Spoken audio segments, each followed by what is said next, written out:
Welcome back to Mission of the Chosen. If you've made it here today, it isn't by accident. Something inside you pushed play because deep down, you know there's more to life than simply existing. You've carried questions, doubts, and even hidden pain that you've never been able to fully voice to anyone. And right here, right now, you are about to hear words that will meet you in those hidden places. This is not just another motivational talk. It is an unfolding of perspective, a reframing of your life's challenges, and an awakening of something greater within you. Think carefully about the weight of this moment. Every decision in your life has led you to this point. Every heartbreak, every triumph, every disappointment, and every small victory. Nothing has been wasted. The very fact that you are listening now means that your story is still being written. You have not come to the end. The ache you feel inside, that stirring that whispers, "There must be more," is not emptiness, it is evidence. Evidence that you are alive for a purpose, that you are being shaped for something bigger than your current circumstances. We often underestimate the power of survival. Nights have come when you thought you wouldn't make it through to the morning. Days arrived where the weight of everything felt unbearable, and yet, here you are. You are still standing, you are still breathing, you are still searching for answers. That alone should remind you that your journey matters. Survival itself is proof that your life holds meaning beyond what you currently see. But survival is not the end, and this is where many people get stuck believing that the best they can do is make it through another day. The truth is, endurance is not just about getting by. It is about being prepared for transformation. Every trial you've faced has been shaping a depth of resilience in you that ease and comfort could never create. What has felt like delay may in fact have been preparation. What felt like rejection may have been redirection. The battles you fought were not simply obstacles. They were teachers, sharpening your mind, stretching your patience, and forging your character. And so I urge you, do not disqualify yourself. Too often, people are quick to believe they are not ready, not good enough, or somehow too broken to move forward. But think about this carefully. Who told you that? Whose voice is it that convinced you that your worth is measured by perfection? That your potential is erased by your mistakes, that your past defines your future? Those are not the voices of truth. They are echoes of fear, shame, and disappointment. They are labels that were never meant to stick. You see, each time you choose to believe you are not enough, you silence the possibility of what could be. Each time you wait for a clearer sign, when you already know what your heart has been urging you toward, you delay the very progress you long for. Life is not about waiting for the perfect conditions to move forward. Life is about stepping forward, even when the picture is incomplete. You don't need absolute clarity before you act. You need faith that progress comes through action, and clarity will meet you along the way. Consider how many lives have been changed because ordinary people decided not to wait for another confirmation. History is full of individuals who stepped out while they still had doubts, who acted even when fear whispered they weren't ready. They became leaders, innovators, healers, because they chose not to hold back, and the same is true for you. What you carry inside your story, your skills, your compassion, your perspective matters. It is needed. And every time you convince yourself to shrink back, the world is deprived of what you could bring. There is power in acknowledging the truth of where you are without letting it dictate where you are going. Yes, you have scars. Yes, you have faced disappointments. Yes, you have moments that did not unfold the way you hoped. But those are not endings. They are chapters. They are threads in a much larger design.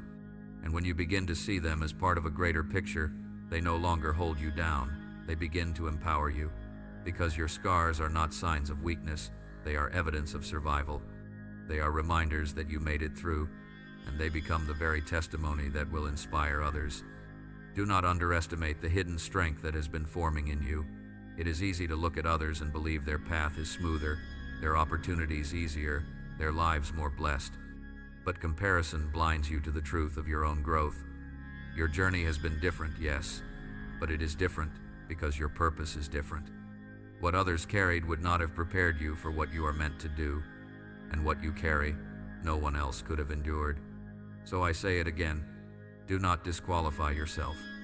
The voice of self-doubt is loud, but it is not final. The truth is that your resilience, your endurance, your very ability to keep going despite the weight of the world, is proof that you are more prepared than you realize. Stop waiting for the world to validate you. Stop waiting for every piece to fall into place. Step forward, begin, speak, create, build, heal, lead. You do not need to be perfect to begin, you need only to be willing. And here is where transformation truly begins. Not when you are flawless, but when you embrace the fact that imperfection is part of the process. Progress does not happen in the absence of failure. Progress happens because of it. Every setback you've experienced, every no you've heard, every door that closed, all of it has been shaping you into someone stronger, wiser, and more ready for what is coming. Look back for a moment, not with regret, but with recognition. Recall the times you thought you couldn't go on. Recall the nights when despair seemed louder than hope, and remember, you made it through. If you could survive those moments, what makes you think you cannot survive what comes next? You are not weaker than before, you are stronger. You are not unqualified, you are experienced. You are not empty, you are equipped with lessons others may never learn. This is not the time to shrink. This is not the time to silence your own voice. The world does not need another echo of someone else's journey. It needs the authenticity of yours. It needs your story, your perspective, your courage. And whether you realize it or not, people are watching. There are those who will be encouraged because you chose not to quit. There are those who will find hope because you decided to rise again. There are those who will believe in possibilities because you embodied resilience. So let this moment be a reminder. You are not here by accident. You are not invisible. You are not disqualified. You are alive right now because there is still more ahead. And if you can carry this truth with you, you will discover that the life you've been longing for, one filled with meaning, with peace, with impact, is not as far away as it feels. It begins here. It begins now. And it begins with you refusing to disqualify yourself from the very purpose you were created to fulfill. When we think about life's journey, it's easy to measure ourselves against impossible standards. We ask, am I ready? Am I worthy? Have I failed too often to try again? And in the silence of those questions, doubt often grows louder than truth. Many people carry the belief that because of their past, they are unqualified to step forward into their future. But this belief is not reality, it is fear disguised as logic. And in this part of our time together, I want to dismantle that thinking completely. You see, the second you begin to believe you are disqualified, you start to live smaller than you were meant to live. You start saying no to opportunities before they even appear. You shrink your vision. You silence your own voice. And slowly, you begin to live in the shadow of what could have been. But hear this clearly. Your past is not the end of your story. The disappointments, the broken relationships, the mistakes you regret, they may shape you, but they do not define you. History is filled with men and women who failed repeatedly, who doubted themselves, who wondered if they had ruined everything. Yet those very failures became the soil in which their destiny grew. Think about the people you admire most. Were they perfect? Did they walk through life untouched by hardship? They stumbled, they questioned, they endured rejection, delay, and ridicule. But what separates them from the rest is that they refused to let failure write the final chapter. And neither should you. Too often we wait for signs, for confirmations, for every piece of the puzzle to fall into place before we act. But life doesn't reward hesitation. Life rewards courage. The truth is, you already know more than enough to take the next step. You've already lived through enough to teach, to encourage, to inspire. Don't let the myth of perfection paralyze you. Waiting until you feel fully ready is another way of staying stuck. Imagine if every builder waited until they had the perfect conditions before they laid the foundation. Imagine if every artist waited until they were completely certain their work would be admired before they created. Imagine if every parent waited until they were flawless before raising children. The world would be empty. Nothing would ever be built, written, created, or lived. Readiness is not about having every answer. It's about being willing to move forward with the answers you do have. So let me ask you directly, how many times have you disqualified yourself from pursuing what you know you were meant to do? How many times have you silenced an idea, a dream, or a vision because you convinced yourself that someone else was more qualified? Those moments matter. Every time you shrink, The world loses something unique because no one else has your perspective, your voice, or your story. No one else carries the exact blend of experiences, lessons, and resilience that you carry. And here is the truth that often goes unspoken. The world doesn't need perfect people, it needs real people. People who have scars and still choose to speak. People who have failed and still choose to try again. People who have been rejected and still choose to love. Authenticity carries more weight than perfection ever could. Now, let's return to the heart of those original words we've been drawing from, the ones that speak about unseen battles, silent tears, and the courage to keep going. Many of you know exactly what it's like to smile in public while breaking down in private, to carry burdens no one else even notices, to whisper questions into the night wondering if anyone truly understands. And though those moments felt isolating, they were also moments of deep formation. They proved that even when no one else saw your fight, you kept standing. And that endurance is not weakness, it is strength in its purest form. So let me reframe this for you. The trials you've faced are not evidence that you're weak. They are proof that you are stronger than you realize. The tears you've shed are not wasted. They are seeds planted in the soil of your future, and at the right time, they will bring forth a harvest of growth, of wisdom, of unshakable resilience. And yes, I know what some of you are thinking, but what if I fail again? What if I try and it doesn't work? My answer is this: failure is not the enemy. Fear is. Failure teaches. Failure refines. Failure points you in new directions. Fear, on the other hand, freezes you. It convinces you to stay quiet, to stay small, to stay hidden. And as long as fear dictates your choices, you will never see what you are truly capable of. Think about your own journey for a moment. Look back at the obstacles you've overcome, at the moments you thought you would break but didn't, at the prayers you whispered when you didn't even know if they were heard. Every one of those moments has shaped you into who you are now. You are not fragile, you are forged. Forged through fire, through storms, through valleys that others would not have survived. And because of that, you are prepared for more than you know. Now, here's where many people get it wrong. They think the point of life is to avoid pain, to avoid risk, to avoid the possibility of disappointment. But what if the point is not avoidance, but transformation? What if the reason you've walked through such storms is not because you're cursed, but because you're being prepared to carry something weightier, something that requires depth, empathy, and wisdom that only struggle can produce? This is why I say again, don't wait for another confirmation when you already know what has been stirring in your spirit. The stirring is enough. That restlessness you feel, that pull towards something greater, that dissatisfaction with staying the same, that is not random. It's direction. It's pointing you forward.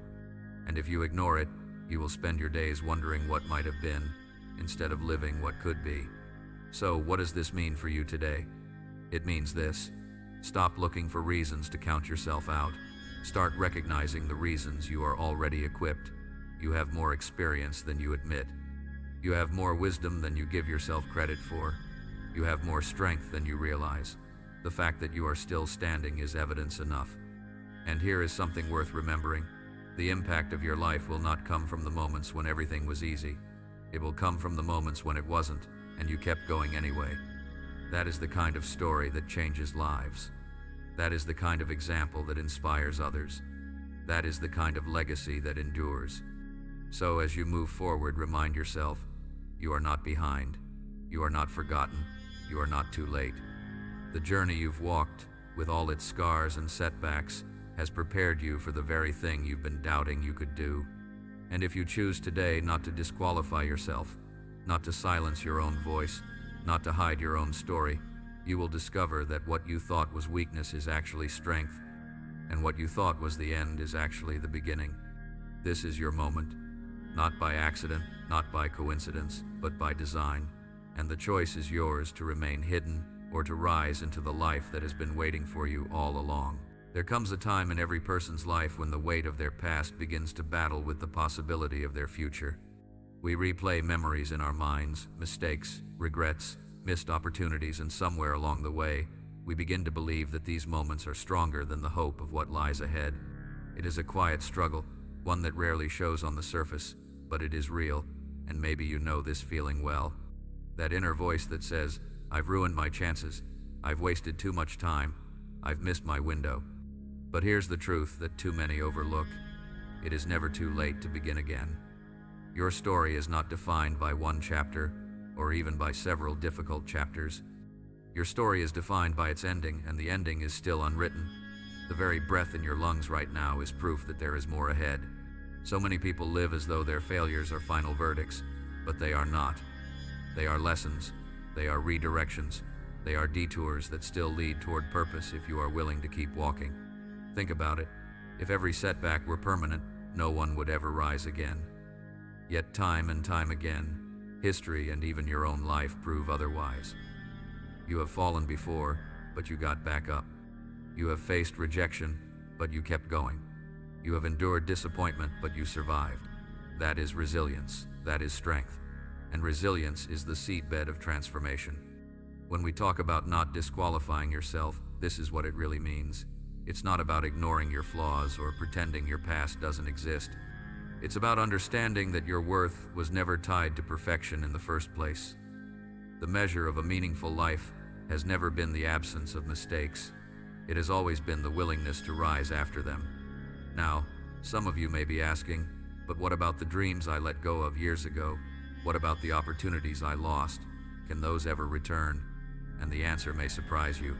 Sometimes, what is lost does not return in the same form, but it returns in a new way, at a better time, in a version more aligned with who you have become. What you thought was wasted may actually be reborn into something stronger, richer, and more lasting. There is a reason you have survived what you have survived.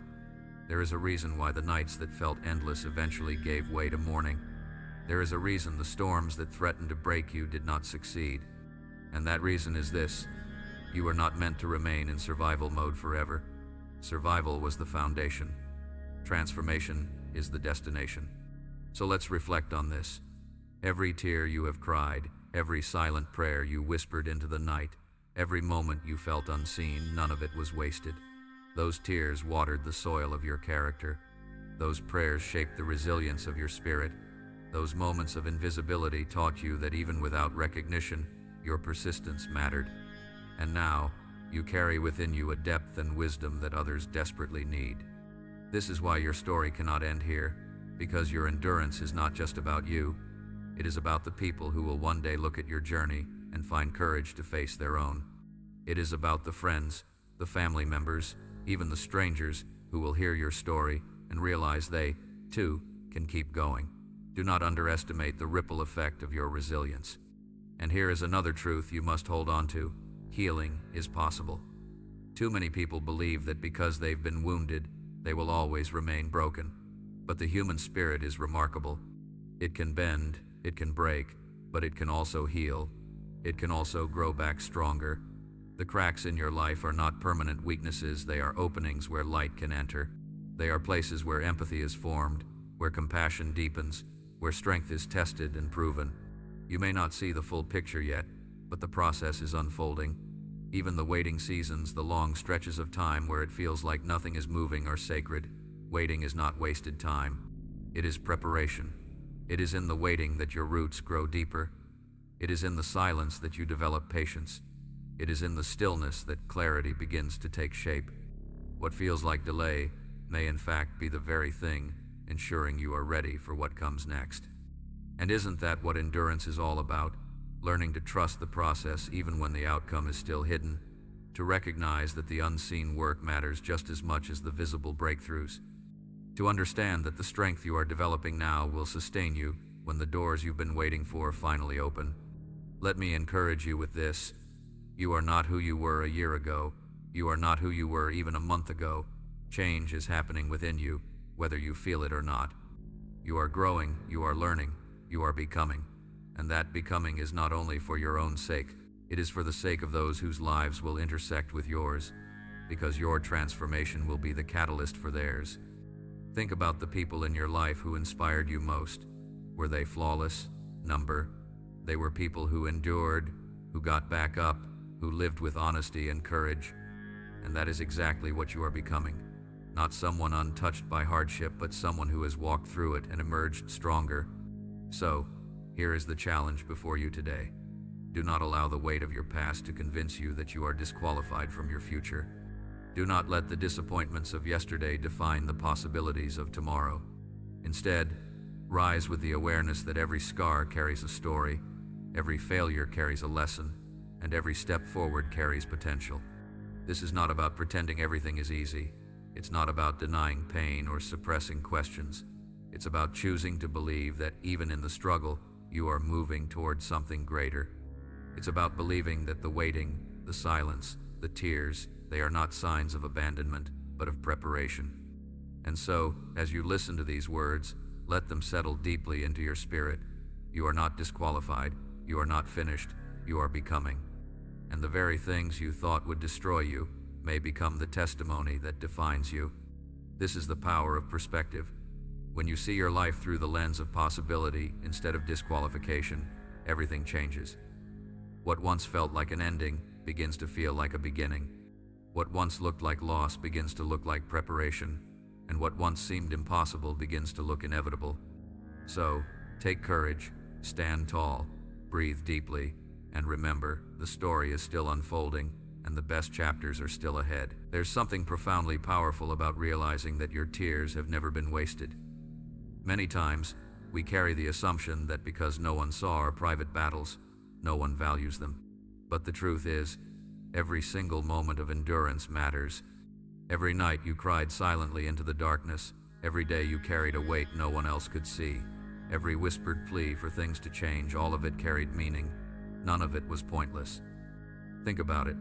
Life has a way of shaping us in the shadows. It's not only in the spotlight moments that we grow. Often, it is in the hidden seasons, when no one is watching, when no applause is given, that our character is formed most deeply. It is in those nights of struggle that strength is born. It is in those days of endurance that faith takes root.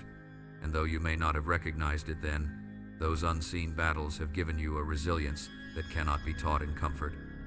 So many people underestimate the quiet victories. They believe that unless their growth is visible, it doesn't count.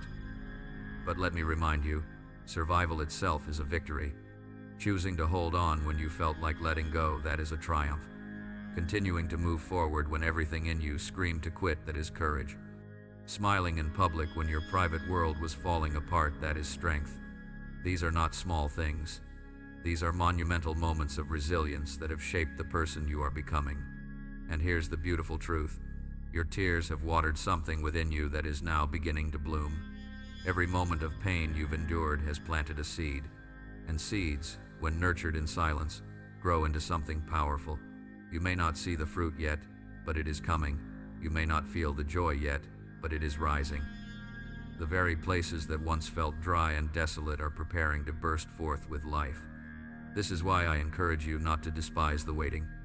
Waiting seasons are sacred. They are not evidence that nothing is happening. They are proof that something is being prepared. Roots grow in the dark, long before branches appear in the light. And just as a tree must develop its roots before it can sustain its height, you, too, must develop your foundation before you can carry the weight of what is ahead. The waiting has not been wasted.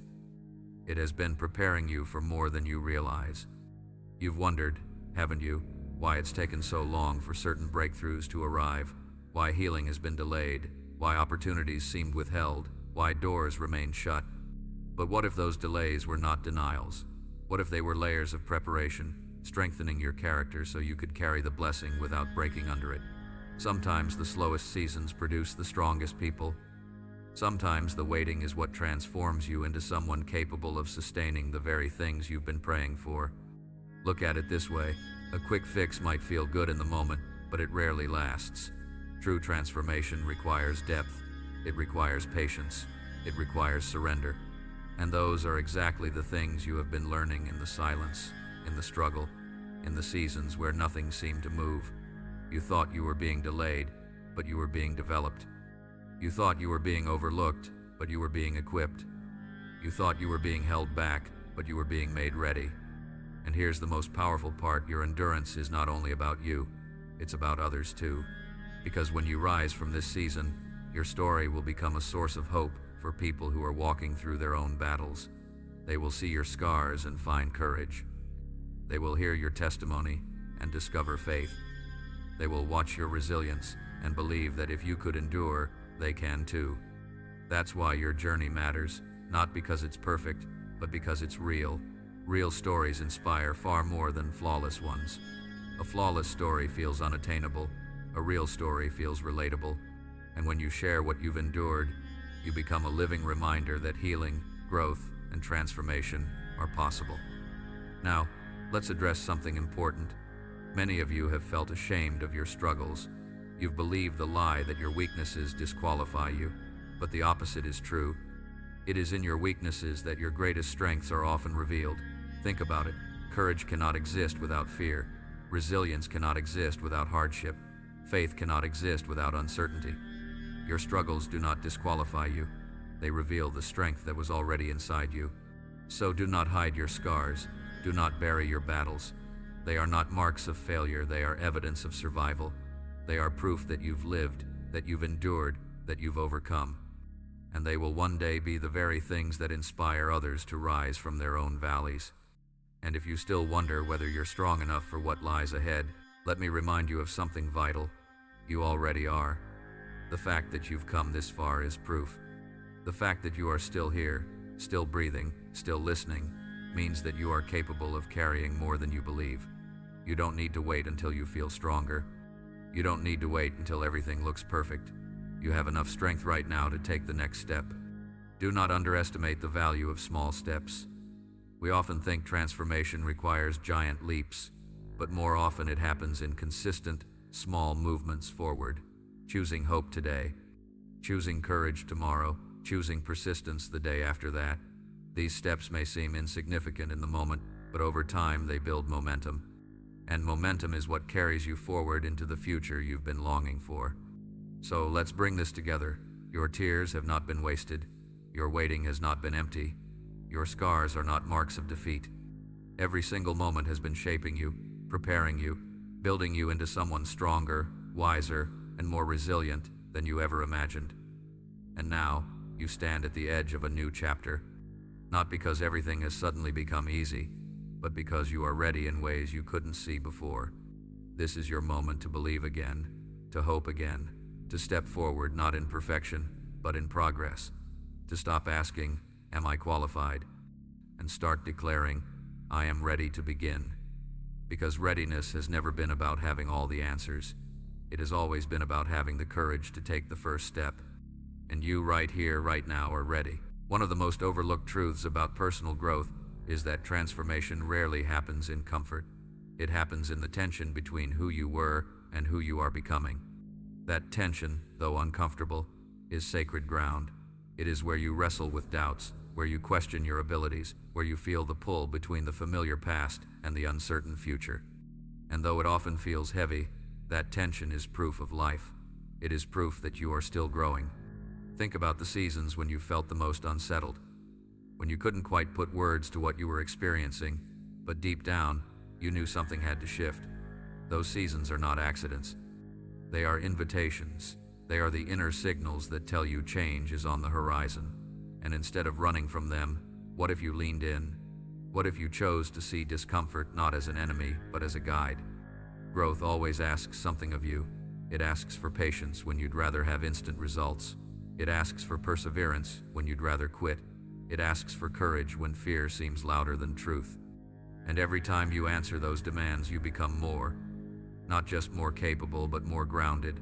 Not just more resilient, but more aware of the strength you carry. Your story so far has been full of moments where you didn't feel prepared, yet you survived. You didn't feel strong, yet you kept going. You didn't feel hopeful, yet something in you refused to let go. That persistence is not ordinary. That persistence is the raw material of transformation, and it is proof that what lies within you is stronger than what has come against you. But here's the challenge many people face. They confuse delay with denial.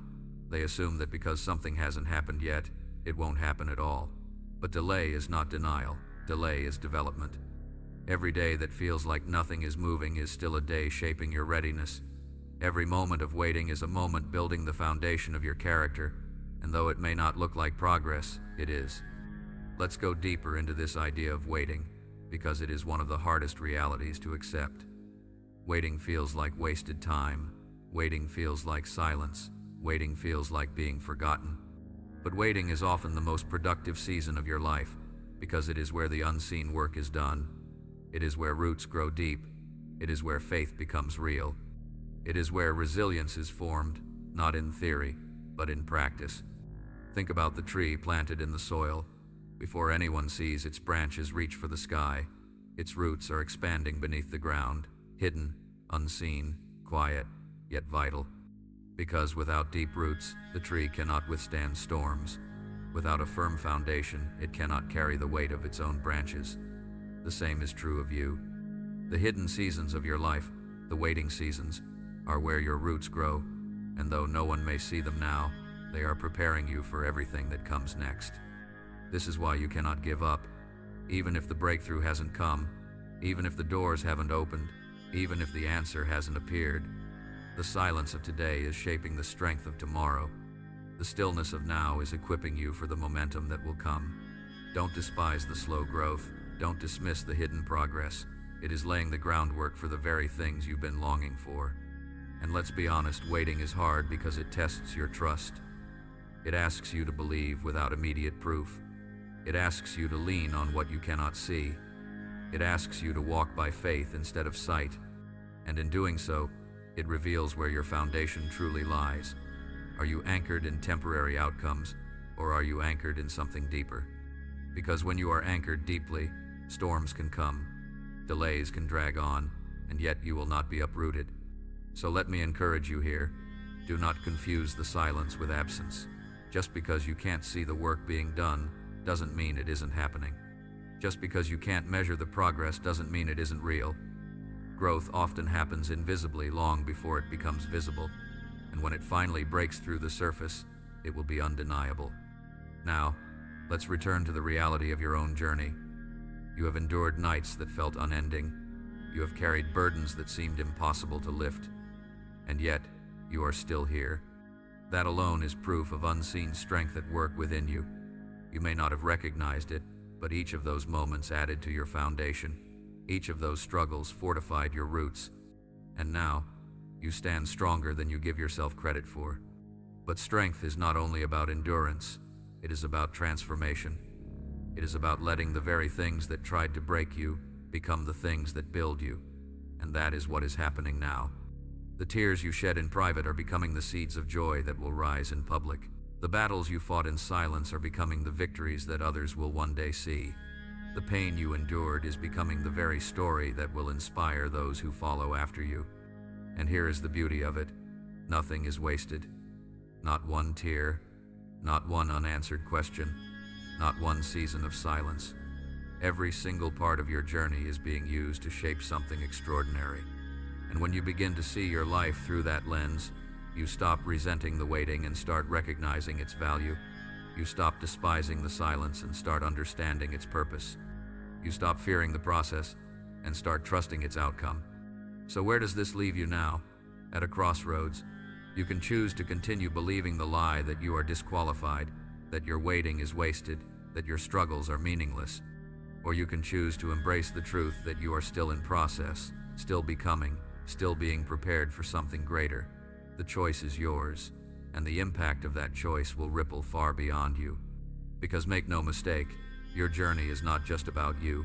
Your endurance, your transformation, your resilience, they are meant to inspire others, to encourage those who feel like giving up, to strengthen those who doubt their own ability to keep going, to remind the world that even in the hardest seasons, growth is still possible. And so, I ask you, will you keep going? Will you choose to see your scars as evidence of survival rather than signs of defeat? Will you trust that even in the silence, progress is happening? Will you believe that you are not disqualified, but prepared? This is your moment. Not because everything is perfect, but because you are ready to rise anyway. And if you take nothing else from these words, take this. You are not behind. You are not forgotten. You are not finished. You are in process. And that process is producing something more valuable than you could ever imagine. There is a profound shift that happens the moment you realize your identity is not defined by your worst days. For too long, many of us have lived with the belief that our mistakes, our regrets, and our broken chapters are the sum of who we are. But what if I told you that your story is bigger than that? That your identity has always been more than the labels you've worn or the failures you've carried? That deep down you are still whole, still worthy, still capable of rising? Let's be honest, everyone has moments they would rather erase. Words they wish they hadn't spoken, decisions they wish they hadn't made, seasons they wish they hadn't endured. And when those memories resurface, they can feel heavy, like weights that keep you anchored to the past. But here's the truth. Those memories don't have to define you. They are part of your journey, yes, but they are not your destination. They are pages in the book, not the final chapter. The danger comes when we allow those regrets to write the script of our future, when we start believing that because we failed once, we will always fail. When we start assuming that because we were rejected once, we will always be rejected. When we let shame speak louder than possibility.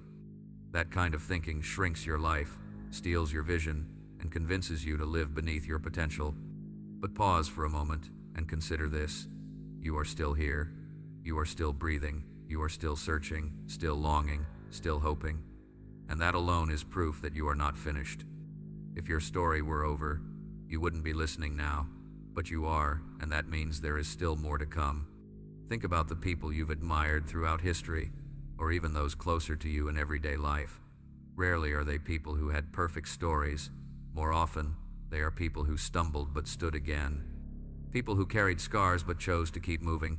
People who failed publicly yet rebuilt quietly. Their legacy wasn't their flaw, it was their perseverance, and the same is true for you. Your past is not your prison, it is your preparation. So the question becomes, how do you move forward when the voice of shame keeps pulling you back? The answer lies in perspective.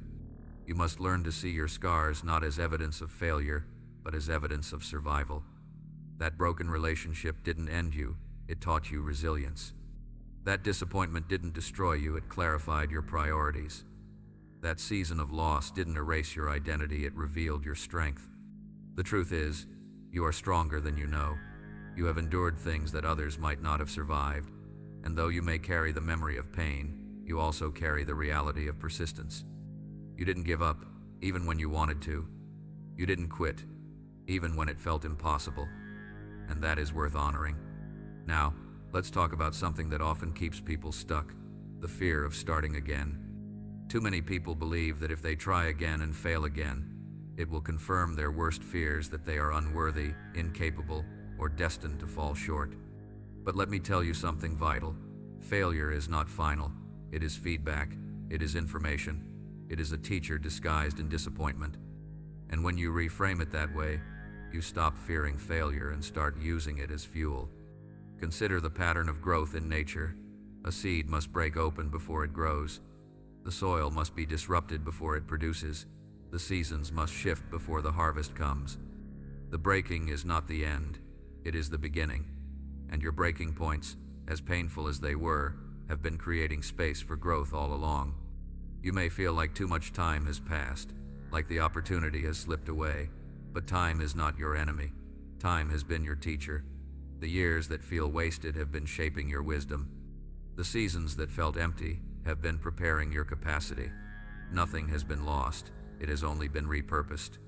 This is why you cannot let the weight of shame or the fear of failure silence you, because your story, with all its mess and all its beauty, is exactly what someone else needs to hear. Your scars are not liabilities, they are credentials. They prove that you have lived, that you have endured, that you have walked through the fire and emerged with wisdom that cannot be bought or borrowed. So I urge you, stop disqualifying yourself. Stop saying you are too broken, too flawed, too late. You are not. You are human. And being human means being unfinished. There is still room for growth, still space for redemption, still opportunities waiting for you to step forward. Let's bring this closer to your own life. Think about the moments when you almost gave up but didn't. The nights when you thought you wouldn't make it to morning, but you did. The times when you thought the story was over, but it wasn't. Those were not random. Those were reminders that strength is often revealed in the moments you feel weakest. That endurance is often discovered when you think you have none left. And here you are, proof that resilience is real, proof that perseverance matters, proof that you are not finished. So as you look toward the future, remember this. You are not defined by what broke you. You are defined by what you choose to build from the pieces. You are not defined by the pain you endured. You are defined by the healing you pursue. You are not defined by the chapters that are behind you. You are defined by the ones you are still writing. You may not see the full picture yet, but it is unfolding. You may not feel the strength yet, but it is growing. You may not understand the process yet, but it is shaping you into someone who will look back and say, I made it, I endured, I became. And when that moment comes, you will realize what has been true all along. You were never disqualified. You were always in process, and the process is producing something extraordinary. Every journey of transformation reaches a point where the question is no longer about what has happened in the past, but about what you will do with what remains in your hands today. It's one thing to reflect on what has shaped you. It's another to recognize the responsibility of choice you carry right now. You stand at a crossroads every single day, one path leading toward resignation, the other toward resilience. Which road you take is determined not by your circumstances, but by your perspective. Perspective is powerful. Two people can face the same storm, and one will be crushed by it, while the other will grow through it. The difference isn't in the storm itself. The difference is in what they choose to see. One sees the storm as the end, the other as preparation. One views it as punishment, the other as process. What about you? How are you interpreting the storms you've faced? It's natural to feel tired when you've been through so much. It's natural to wonder if the hardships are proof that you've done something wrong. But difficulty is not always an indictment. Often, it is an investment. Every season of trial is depositing something within you: patience, character, wisdom, strength. None of those qualities are built in easy times. They are forged in the heat of challenge, and though you may not like the method, you will be grateful for the result. Think about this. Your story so far has included chapters of loss, seasons of confusion, moments of breaking. Yet, you are still here. That means the breaking did not destroy you. The confusion did not paralyze you. The loss did not erase you. Something inside of you has always chosen to hold on, even when letting go seemed easier. That something is resilience. That something is hope. That something is the quiet conviction that there is more for your life than what you see right now. Now, here's where many people get stuck. They wait until everything feels perfect before they take their next step. They believe that healing must be complete, clarity must be total, and strength must be fully restored before they can move forward. But life does not work that way. Waiting for perfection is just another way of avoiding progress. The truth is, you don't need to have it all figured out to take your next step. You just need enough strength for today. And when tomorrow comes, you will gather the strength for tomorrow. That is how momentum builds. Do you remember the moments when you thought you couldn't take another step, but you did? Those are reminders that you are capable of more than you realize. You don't need the entire map to keep moving. You only need the courage to take the next step, and then the next, and then the next. Eventually, those steps create a path. Eventually, those choices create momentum. And momentum is what carries you forward into a future you couldn't even imagine. It is important to stop comparing your progress to others, because comparison is a thief of perspective. While you're looking at someone else's highlight reel, you fail to notice the quiet progress happening in your own life. You overlook the battles you've already won, the lessons you've already learned, the scars you've already survived, but those are victories worth celebrating. Do not dismiss your own progress just because it looks different than someone else's. This is your journey, your story, your process, and it has always been uniquely yours. The places you've walked, the challenges you've endured, the triumphs you've tasted, they all belong to you. And they are shaping you into a person who carries wisdom others cannot copy. That is your gift. That is your strength. That is why your story matters. Let's take a moment to talk about scars. Scars are not signs of weakness. They are symbols of survival. They tell the world that you've endured something real, something painful, but you came through it. They are not ugly marks. They are badges of courage. Too many people try to hide their scars, believing they make them less valuable. But the opposite is true. Scars make you more authentic. They remind you and everyone who sees them that healing is possible, that resilience is real, that survival is victory. So don't despise your scars. Don't erase the evidence of what you've overcome. They are reminders that you are still standing. They are proof that the storms didn't win. And they will one day become the very thing that encourages someone else to keep going. Now, let's shift back to the idea of waiting and process. You have asked questions in the silence. You have wondered whether the delays mean you've been overlooked. But silence is not absence. Delay is not abandonment. Waiting seasons are not wasted seasons. They are the moments when roots deepen, when unseen work is being done, when the foundation is being built strong enough to hold what's coming next. Patience is not passive. Patience is active trust. It is the decision to keep showing up, even when results are not immediate. It is the choice to keep moving forward, even when you cannot yet see the outcome. And every time you choose patience over panic, you are growing stronger. Every time you choose perseverance over despair, you are growing wiser. Every time you choose faith over fear, you are preparing yourself for the next chapter. So here is what I want you to hold on to. You are not behind. You are not forgotten. You are right on time for your own journey. Your pace may look different than others, but it is the right pace for you. Your story may unfold differently than you imagined, but it is unfolding exactly as it should. When you look back years from now, you will see how every detour was actually a redirection, how every closed door was actually protection, how every delay was actually preparation. The perspective you long for in the future is available to you even now, if you choose to trust the process. So don't give up in the middle. Don't surrender when the weight feels heavy. Don't assume that the silence means nothing is happening. You are still becoming. You are still growing. You are still being shaped. And the work being done in you now will one day become the testimony that inspires someone else to keep moving through their own process. This is not the end of your story. This is a chapter, an important one, but not the conclusion. You are still here. You are still breathing. You are still moving. And that means the best is not behind you. It is ahead of you. So rise with courage, stand with hope, walk with persistence. Because your scars are proof of survival, your progress is proof of strength, and your journey is proof that you are not finished yet. There is something extraordinary about realizing that your life is not a random sequence of events, but a story being written with intention.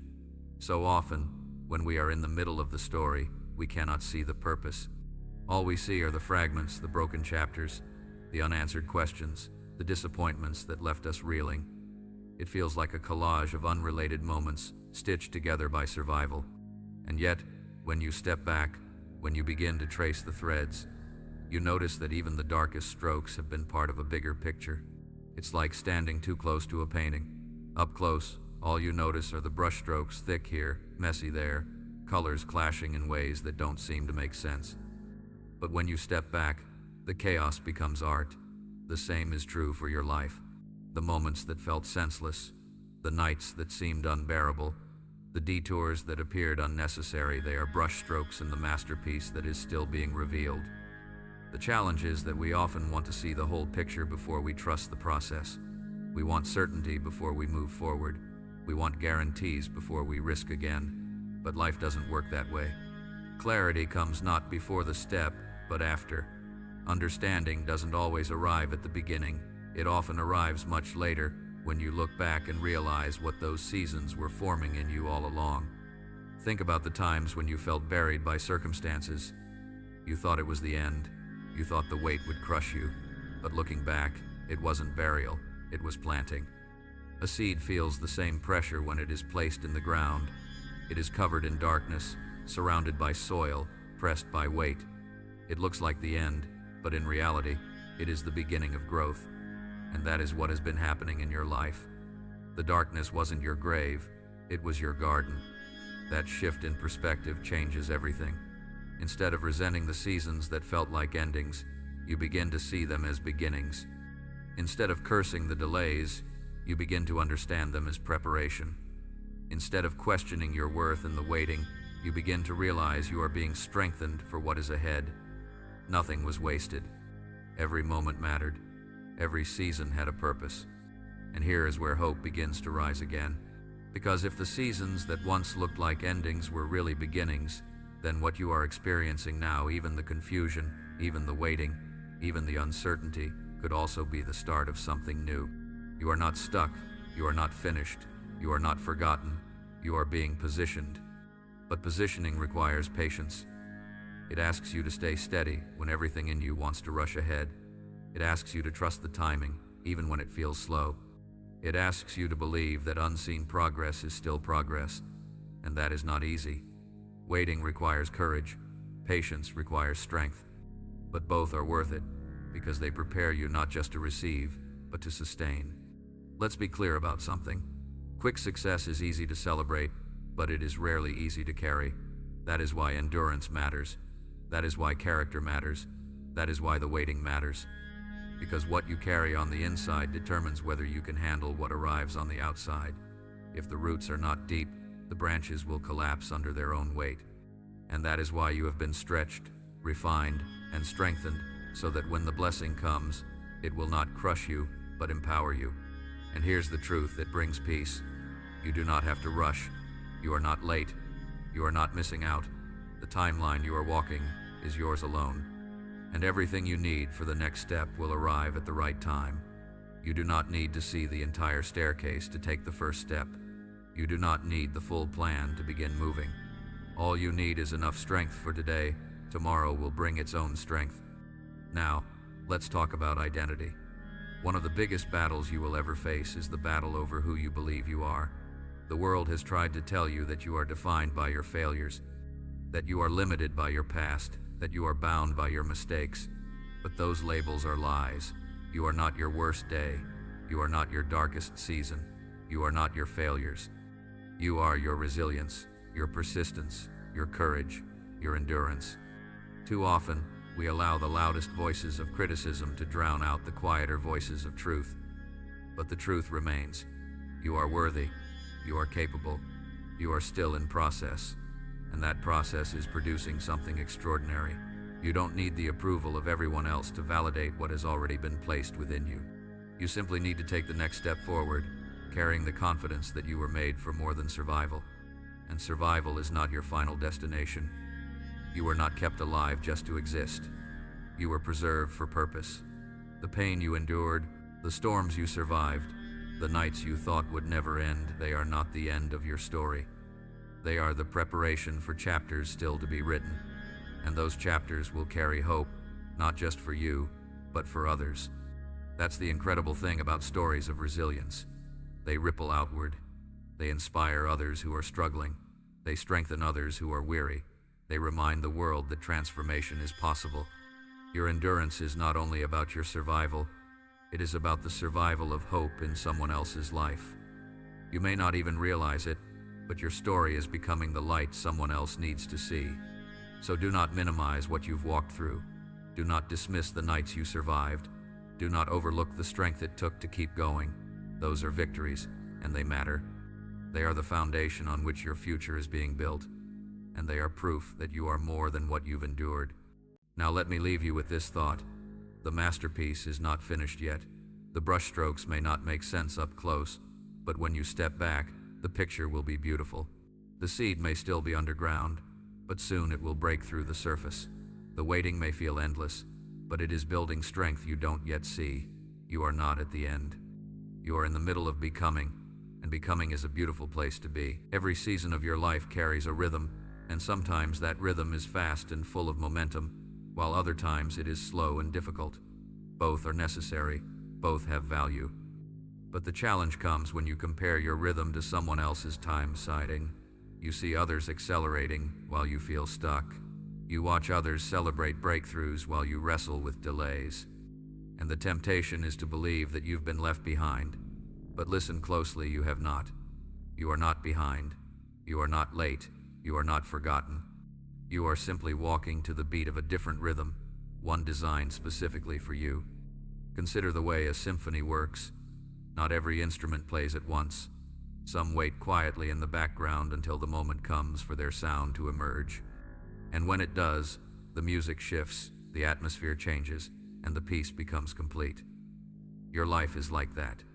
There are times of waiting, times of preparation, times when it feels like nothing is happening, but those are not wasted moments.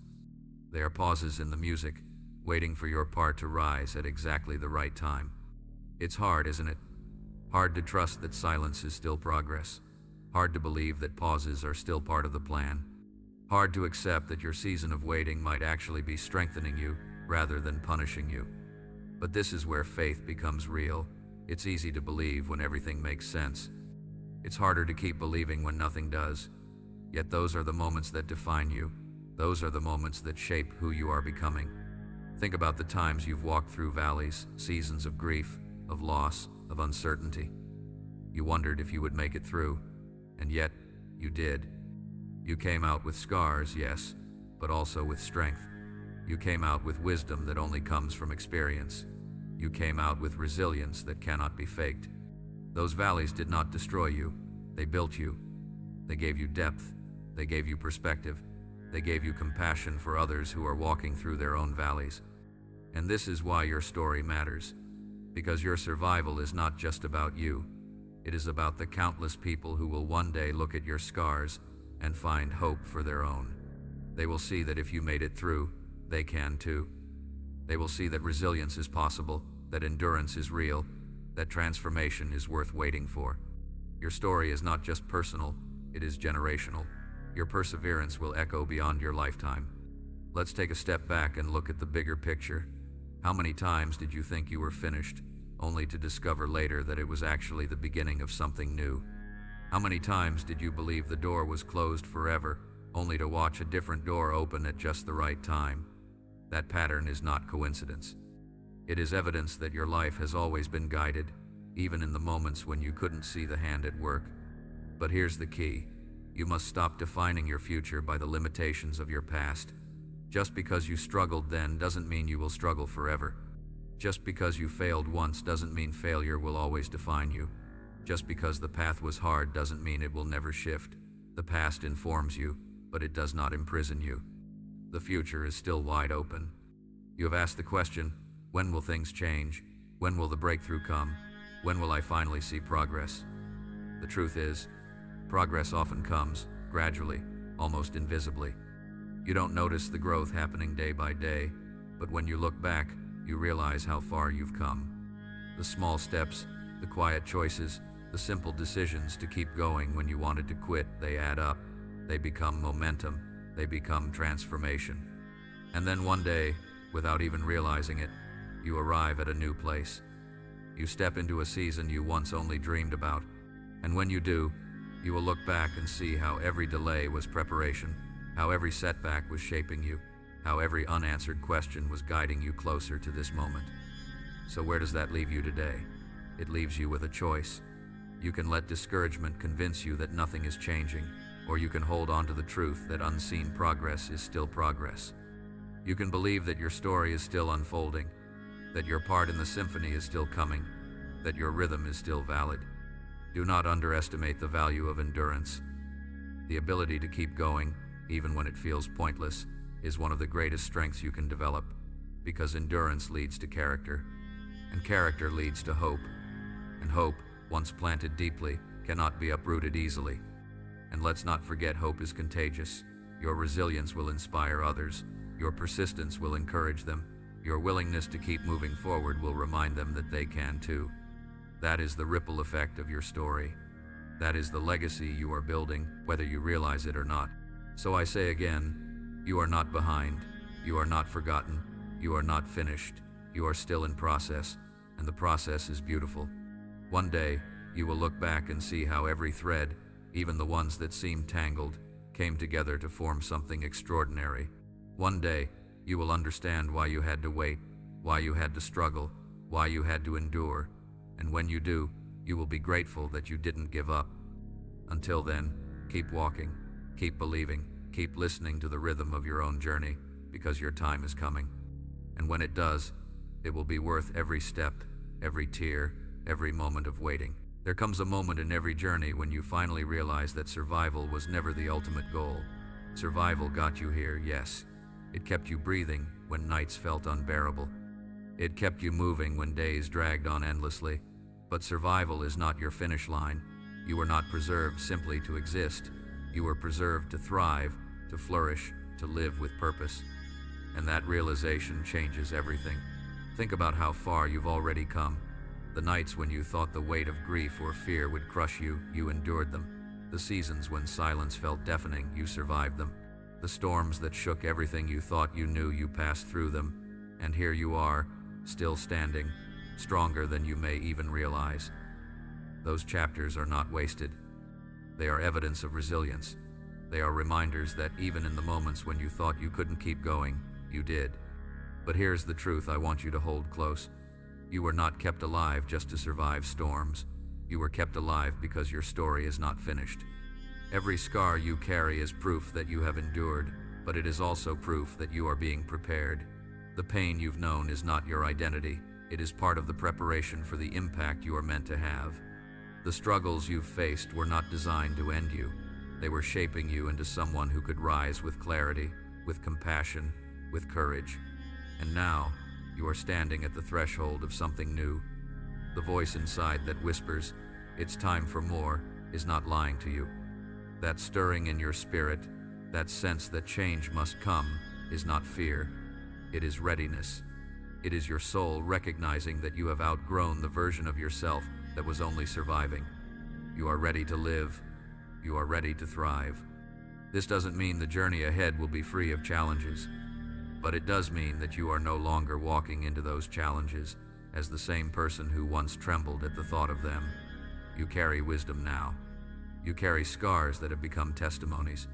You carry perspective that only comes from walking through the valley, that changes the way you approach every obstacle. You are no longer a beginner in the school of endurance. You are seasoned, tested, strengthened. And what is waiting for you? Freedom. Freedom from the weight of perfectionism. Freedom from the opinions of others. Freedom from the chains of shame that once tried to silence you. You are free to dream again, to love again, to hope again. And this freedom isn't shallow or temporary. It is deep, it is lasting, and it is built on the foundation of everything you've already endured. Do not minimize this. Too many people step out of their struggles and forget to celebrate what they've survived. But you must honor it. You must pause and recognize the courage it took to keep breathing when everything in you wanted to quit. That courage matters. It is not only your testimony, it is your gift to the world. Because when others see your survival, they will see possibility for their own. And that is the larger picture you must hold on to. This is not only about you, your endurance, your resilience, your persistence. They ripple outward. They impact others in ways you may never even see. Someone else will find hope because you refuse to give up. Someone else will keep going because you chose to keep moving. Someone else will discover freedom because your story reminded them it was possible. You are carrying light into places that once felt dark. You are carrying hope into lives that once felt hopeless. So what does that mean for you now? It means you must stop waiting for permission to live. You must stop waiting for everything to be perfect before you step forward. You must stop believing the lie that you are not ready. Because readiness is not about having every answer. It is about having the courage to take the next step. And you have that courage right now. Do not underestimate what one step can do. One step forward can shift the entire rhythm of your life. One decision to try again can rewrite the trajectory of your future. One moment of courage can ignite a legacy that ripples for generations. You may not feel the full strength yet, but it will come. Strength meets you in motion. Clarity meets you in progress. Breakthrough meets you in persistence. Remember, your story is not defined by what broke you. It is defined by what you built from the broken pieces. Your identity is not tied to your scars, but to your survival. Your worth is not based on the failures behind you, but on the resilience within you. You are not unfinished because you failed. You are unfinished because you are still becoming. And becoming is a beautiful, lifelong process. So as this chapter closes and a new one begins, carry this with you. You are not late. You are not behind. You are not forgotten. You are exactly where you need to be to step into what is next. Your waiting has not been wasted. Your struggles have not been wasted. Your scars have not been wasted. All of it has been shaping you into the person who is ready now. This is your moment. Not because everything is perfect, but because you are ready to live imperfectly with courage. Not because all the pain is gone, but because you now know that pain does not have the final word. Not because every question has been answered, but because you have learned to walk forward even when the answers are not yet clear. You are more than a survivor. You are a builder. You are a dreamer. You are a carrier of resilience, of hope, of courage. And as you step forward, remember this truth. Your best days are not behind you. They are ahead of you. The masterpiece is still unfolding. The symphony is still playing. The story is still being written. So rise, walk with confidence, live with boldness, love with freedom. Because your journey is not finished, it is only just beginning. My child, listen closely, for I am no longer only speaking to the places of your brokenness, but to the fullness that I am shaping within you. For so long, you have thought of yourself in fragments, pieces scattered by disappointment, pieces left behind in sorrow, pieces that never seem to come together. But I am the one who gathers every fragment, the one who restores not just what was lost, but what was never fully realized. You are stepping out of survival and into wholeness. You are walking beyond the days when you questioned if you could make it through, into the season where you begin to see why you made it through. You see, I have been weaving a story deeper than healing alone. Healing was the beginning, but wholeness is the destination. Healing closed the wounds, but wholeness renews your strength. Healing lifted the burden, but wholeness awakens your authority. I am calling you now not simply to recover, but to stand whole, complete, filled with a confidence that is not rooted in what you can do, but in who I have declared you to be. Do you not know that your scars are not signs of shame, but marks of survival? And more than survival, they are symbols of strength. Every scar testifies not only to what you endured, but to what could not defeat you. Scars in my hands became redemption for the world, and scars in your life will become redemption for others. Stop hiding them. Stop wishing they never existed, for I will use them as banners of triumph, reminders that though you walked through fire, you did not burn. Though you passed through the waters, you were not overcome. And now I say to you, rise into authority. Authority is not arrogance. Authority is not the loud voice of self-importance. Authority is the quiet strength that comes from walking with me through the valley and emerging with fire in your eyes.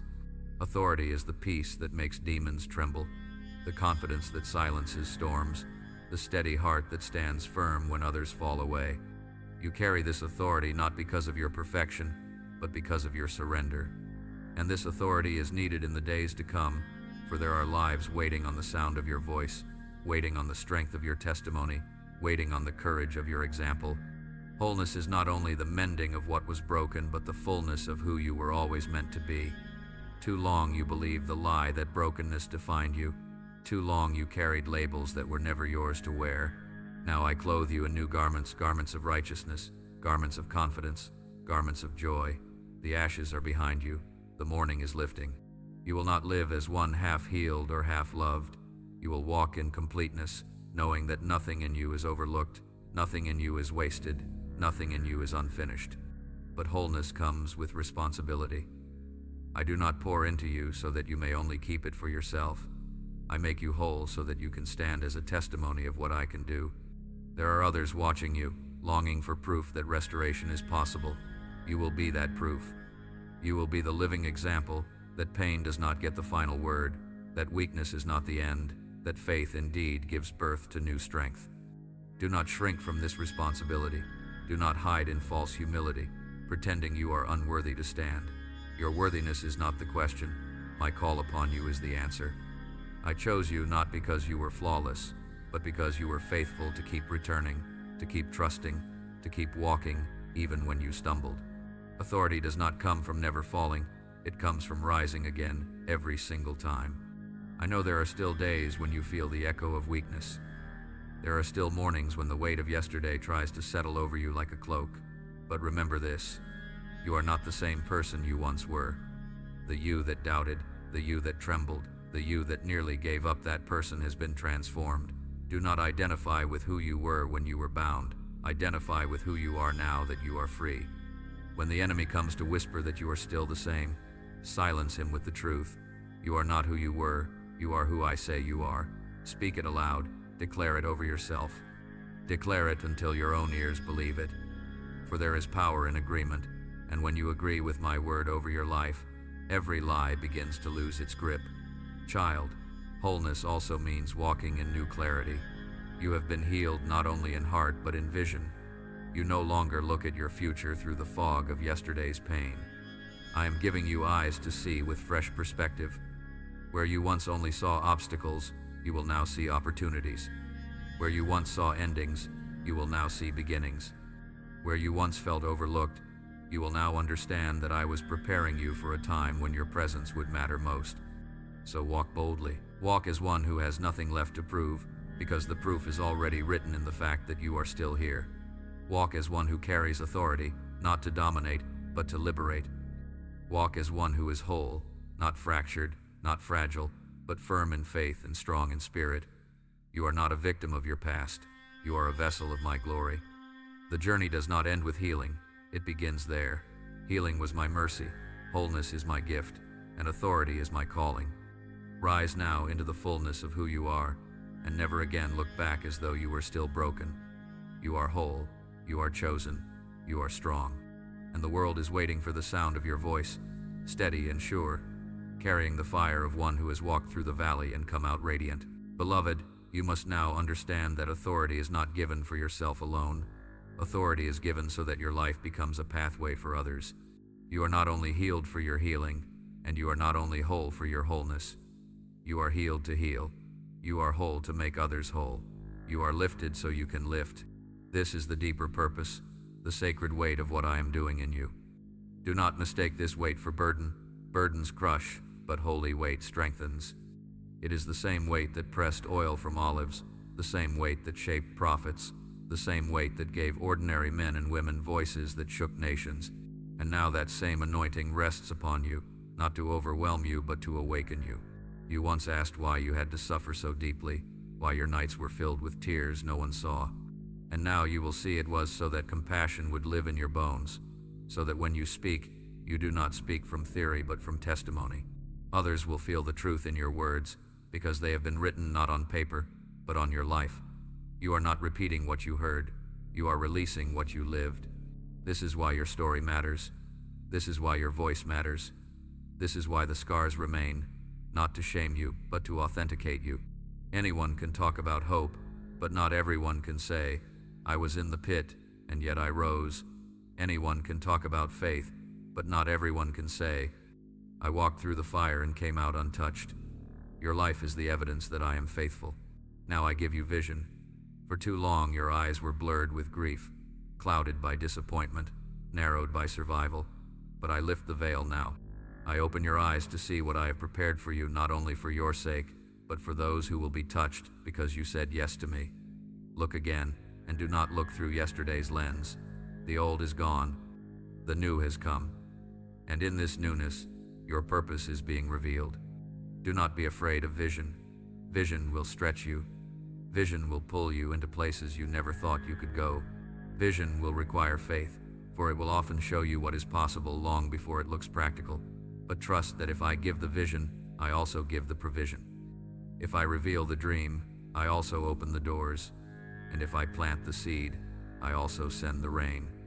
But hear this clearly, you must protect the vision. Not everyone will understand it. Not everyone will celebrate it. Some will doubt you. Others may even mock you. Yet this does not mean the vision is wrong. It means the vision is higher than their sight. Do not abandon what I placed in you just because others cannot see it yet. Even Joseph's brothers mocked his dreams, but in the end, those very dreams became their salvation. Protect the vision with prayer, guard it with faith, nourish it with obedience, and watch as it grows in ways you could never force on your own. You are no longer just a survivor of storms. You are now a builder of bridges. I call you to be one who stands between despair and hope, between brokenness and restoration, between darkness and light. You will speak words that draw people out of despair. You will carry presence that brings peace to chaos. You will walk into rooms heavy with silence, and suddenly there will be life. This is not by your strength, but by the Spirit I have placed within you. Do not shrink from this. You may feel small compared to the magnitude of the vision, but do you not know? I delight in using the small to shift the great. I chose shepherds to carry songs that kings would sing. I chose fishermen to carry words that would echo through history. I chose the overlooked to reveal the unstoppable. And I choose you, right here, right now. But remember this, vision without surrender becomes ambition. and ambition without me will exhaust you. Do not run ahead of me. Do not grasp what is not yet ready. Walk with me step by step, and trust that the unfolding is perfect in my timing. What you call delay, I call development. What you call waiting, I call weaving. I am weaving people, places, and moments together so that when the vision opens, it will not collapse under the weight of immaturity. You will lead, but not as the world leads. The world leads with control. You will lead with compassion. The world leads with fear. You will lead with faith. The world leads for applause. You will lead for transformation. And transformation does not come from shouting louder, but from carrying presence deeper. My child, the days of hiding are over. I did not heal you for the shadows. I healed you for the light. I did not restore you so you would remain silent. I restored you so you would roar. And when you open your mouth, it will not simply be sound. It will be spirit. It will cut through lies. It will shatter chains. It will awaken what was asleep. This is the power of the vision I entrust to you. So lift your head, square your shoulders, breathe deep. The road ahead will not always be easy, but it will always be worth it, and you will not walk it alone.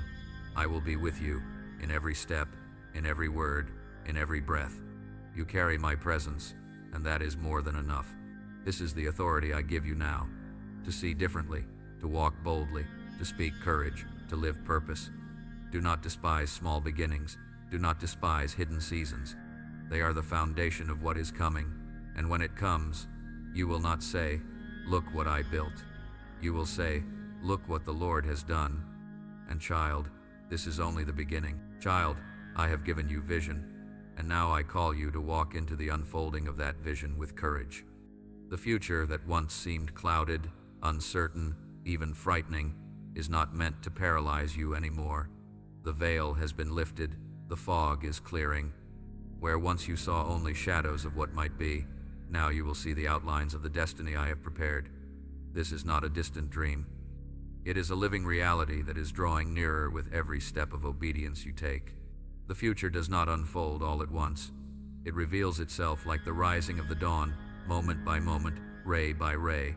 And just as no one can hold back the sunrise, no one can stop what I have spoken over you. The promises written over your life are not fragile. They are not dependent on human approval.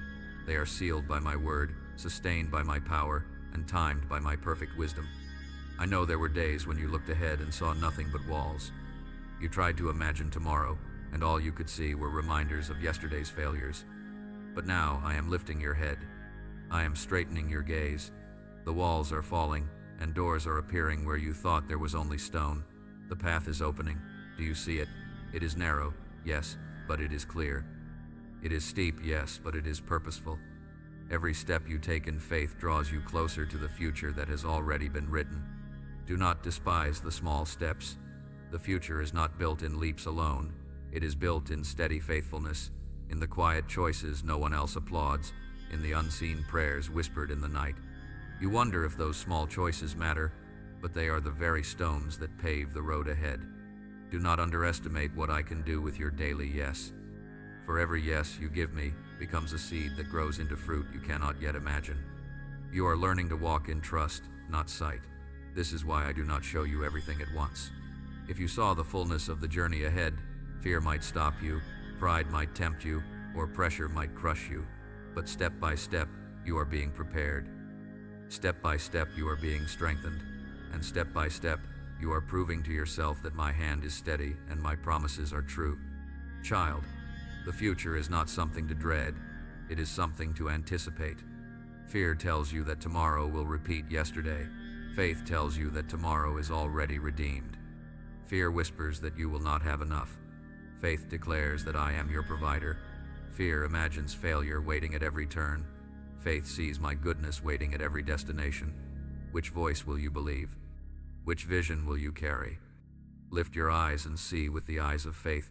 The future is not empty. It is full of possibilities, full of provision, full of presence. It may not unfold the way you pictured, but it will unfold better than you planned. I know the desires of your heart, and I also know the designs of my will.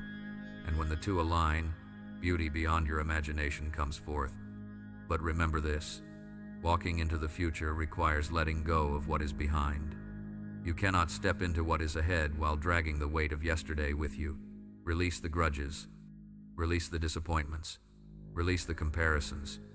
Yesterday is not your prison. It is your teacher. And now that it has taught you, you must move forward. Do not keep looking back at closed doors when I am opening new ones before you. I want you to see your future not as survival, but as stewardship, not as merely getting by, but as carrying responsibility. There are lives that will shift because of your choices. There are generations that will be blessed because of your obedience. There are voices waiting to rise because you dared to say yes to what I placed in you. This is bigger than you. This is beyond you. But it will flow through you. Do not be afraid of responsibility. I will not give you what you cannot carry. I will equip you for what I entrust to you. I will strengthen your shoulders to hold what I place upon them. You do not walk into the future alone. You walk with my presence, my spirit, my power, and my presence is enough. Beloved, let me tell you something you must hold tightly. Your future is not fragile. It cannot be stolen by circumstance. It cannot be destroyed by failure. It cannot be erased by delay. What I have spoken will stand. What I have promised will come to pass. Do not measure my faithfulness by your clock. My timing is not late, it is perfect, and every delay has been preparation. Every closed door has been redirection. Every detour has been training. You will see soon how it all connects. So rise and walk forward with confidence. Stop rehearsing the fear of what could go wrong. Start declaring the expectation of what will go right. Start believing that goodness and mercy will follow you, not just in memory but in motion. The best is not behind you. The best is ahead of you. And every step you take in faith draws that future closer until it becomes your present. The unfolding has begun. The new season has arrived. Do not shrink back. Do not hesitate. This is your moment to step into alignment with the vision I have shown you. And when you do, you will look back one day and say, truly, the Lord has done more than I asked, more than I dreamed, more than I thought possible. So take the step, child. The future is waiting, and I am already there. Child, I need you to understand something deeper now. This journey is not only about you. What I am doing in you reaches beyond your lifetime. It is not just about your healing, your growth, your future. It is about the chains that break in your bloodline because of your yes. It is about cycles that end with you so they never repeat again. You are standing as a turning point in your family, a hinge between what was and what will be. And heaven rejoices, because the breaking of these chains is not just for today, but for generations to come. For too long, patterns of fear, shame, addiction, and silence have lingered like shadows over those before you. They carried burdens they did not know how to put down. They lived with wounds they never spoke of. They believed lies that whispered they were unworthy, unseen, unloved. Some of them tried to overcome, and others gave up. Some pressed forward, and others fell under the weight. But you, child, you are the one who said yes to me in the middle of the storm. You are the one who chose surrender instead of despair. And that choice is rewriting history. You may not see it all at once, but you are shifting the story of your family line. Where others carried shame, you will carry honor. Where others hid in fear, you will walk in boldness. Where others settled in brokenness, you will rise in wholeness.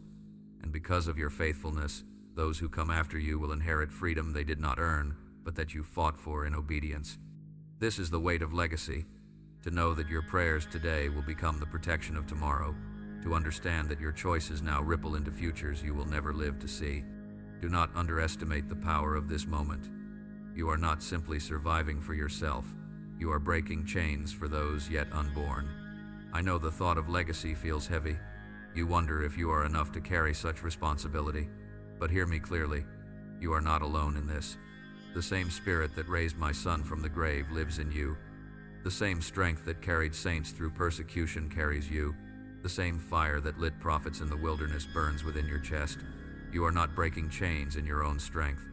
You are breaking them with mine. When the enemy tried to silence your family, I was already preparing your voice. When he tried to steal their joy, I was planting seeds of laughter in your heart. When he tried to sow despair, I was teaching you how to declare hope. Do you see it now? What was meant to destroy has become the soil of your assignment. What others suffered has become the ground for your breakthrough. And do not think this breaking of chains will go unnoticed. Hell has fought you fiercely because it knows what your yes means, but heaven surrounds you because it knows what your yes unlocks. Angels are dispatched on your behalf. The prayers of ancestors who longed for freedom but did not see it are echoing in the halls of eternity, converging with your obedience now. You are the answer to prayers prayed long before you were born. So do not despise the struggle. The resistance you feel is not because you are weak, but because you are breaking ground no one dared to touch. You are uprooting lies that have lived for decades. You are silencing voices that have mocked your family for generations. And though it feels like a war at times, understand this: you have already been given victory. You are not fighting to win, you are enforcing the win that has already been secured. Child, legacy is not about perfection, it is about faithfulness. You will not always get it right. You will stumble, you will learn, you will rise again. And even in that, you will teach those who come after you that falling is not the end, that grace is always available, that strength is found not in never failing, but in never quitting. This is the inheritance you are leaving: resilience, faith, courage, hope. Lift your eyes now and see beyond yourself. See the sons and daughters who will walk lighter because you chose to release the burdens that weighed your shoulders. See the grandchildren who will grow up hearing your story, not as one of defeat, but as one of triumph. See the strangers who will be inspired by your testimony, carrying it into their own families as proof that breakthrough is possible. Do not be afraid of this calling. I am with you in it. I will give you wisdom for the decisions that shape destiny. I will guide your words when they carry weight for more than yourself. I will sustain you when the path feels long. You are not meant to carry legacy alone. I carry it with you, and together we will write a story that ripples far beyond your years. So walk with confidence, my child. Your yes is holy, your obedience is generational, and your legacy will shine like a fire that cannot be quenched, lighting the way for many who will follow. Child, you have seen my hand in the valleys, and you have heard my voice in the silence. Now I am teaching you how to walk in faith that cannot be shaken. For too long, your steps have felt unsteady, one moment filled with hope, the next clouded by fear, one moment declaring victory, the next wondering if defeat would return. But I am calling you into a faith that is steady, enduring, unshakable. Faith is not the absence of storms. Faith is the anchor within them. Faith is not pretending you never feel fear. Faith is choosing to trust me even when fear shouts loudest. Faith does not deny reality. Faith sees reality and still believes in a greater truth. The truth that I am with you, the truth that I am for you, the truth that nothing can stand against what I have spoken over you. You once believed that faith was a feeling, a surge of confidence in your chest, a moment of boldness that carried you for a day. But now you are learning that true faith is not just a feeling. True faith is a decision, a posture, a way of living. It is the choice to stand when everything tells you to fall. It is the whisper of trust when your voice shakes. It is the hand that clings to me even when you cannot see the way forward. Do not confuse faith with perfection. Faithful people stumble, but they rise again. Faithful people weep, but they still worship. Faithful people have questions, but they refuse to let questions steal their obedience. Abraham doubted, yet he became the father of nations. David wept in caves, yet he became a king after my heart. Peter denied me, yet he became a rock on which my church was built. Do you see? Faith is not flawless, but it is relentless. And this is the faith I am calling you into. Relentless, unshakable, enduring through every season. It is the kind of faith that does not crumble when prayers take longer to answer. The kind that still believes when promises seem delayed. The kind that grows stronger, not weaker, under pressure. You are stepping into this faith now, and it will change how you walk through every trial. Do not despise the storms. They are not designed to destroy you, but to reveal the depth of your faith. Storms expose what is anchored and what is not. If you are anchored in opinion, you will drift. If you are anchored in comfort, you will break. But if you are anchored in me, nothing can move you. The winds may howl, the waves may rise, but you will remain steady because I am your foundation. Child, do not fear the shaking around you. Nations will shake, economies will falter, voices will contradict, but those who are anchored in me will stand. The world may search for certainty in things that crumble, but you have certainty in the one who cannot be shaken. I am your rock, your fortress, your unshakable ground. Faith is not passive. Faith moves. Faith acts. Faith steps even when the path is hidden. Do not wait until you see every detail to begin. Start walking, and I will illuminate the way as you go. When Peter stepped onto the water, he did not know how the waves would hold him, but faith moved his feet anyway. That same faith will move yours. I know you have asked, what if I fail again? But listen, faith is not about never sinking. Faith is about knowing I will reach for you, even if you do. Did I not stretch out my hand to Peter when fear pulled him under? Did I not lift him back onto solid ground? Failure does not end faith, surrender does. And you have not surrendered to fear, you have surrendered to me. This unshakable faith will carry you into places where logic says you do not belong. It will open doors that education could not open, that influence could not unlock, that money could not purchase. Faith will place you where only my favor can keep you. And when others ask, how did you get here? You will answer, by faith. But unshakable faith does not grow in comfort. It grows in challenge. It grows in the midnight prayers, in the unanswered questions, in the days when all you can do is whisper my name. Those are the moments when faith is forged like steel. Those are the moments when your roots go deep. And those are the moments that prepare you to stand when the world around you falls. Child, you will need this faith in the days to come. Not just for yourself, but for those you are called to lead, to love, to influence. They will look to you and see steadiness when everything else shakes. They will hear your words and feel courage rise in their own hearts. Your faith will become contagious, a fire that spreads to those near you. Do not underestimate the power of your example. This is why I am refining you. This is why I have allowed delays, challenges, and battles, not to break you, but to build you, not to punish you, but to prepare you. You prayed for strength, and I gave you opportunities to grow strong. You prayed for faith, and I gave you reasons to believe. You prayed for courage, and I placed you in moments where fear knocked loud so you could choose trust instead. Do you see now? Every battle has been training. Every setback has been a lesson. Every season has been a classroom of faith. Now rise, child, and walk in this unshakable faith. Walk as one who knows storms cannot destroy you. Walk as one who believes delays are not denials. Walk as one who carries peace when the world carries panic. This is not shallow hope. This is not empty optimism. This is faith anchored in me, unshakable, immovable, eternal. And as you walk in this faith, the world will take notice. Demons will tremble, angels will rejoice, and heaven itself will say, here is one who believes. Child, your faith is not meant to stay hidden. What I have been building within you is not just for your survival or for your private comfort. No, it is a light. And light, by its very nature, cannot remain concealed. It shines, it pierces, it exposes, it brings warmth and clarity wherever it goes. And this is who you are, becoming a light in the midst of nations. The world is restless. Look around, and you will see nations shaking, voices clashing, systems crumbling, and people searching desperately for answers. Fear spreads like wildfire. Division multiplies like weeds. Darkness tries to cloak truth with confusion, but in the middle of it all, a single flame still carries power, and I have chosen you to be that flame.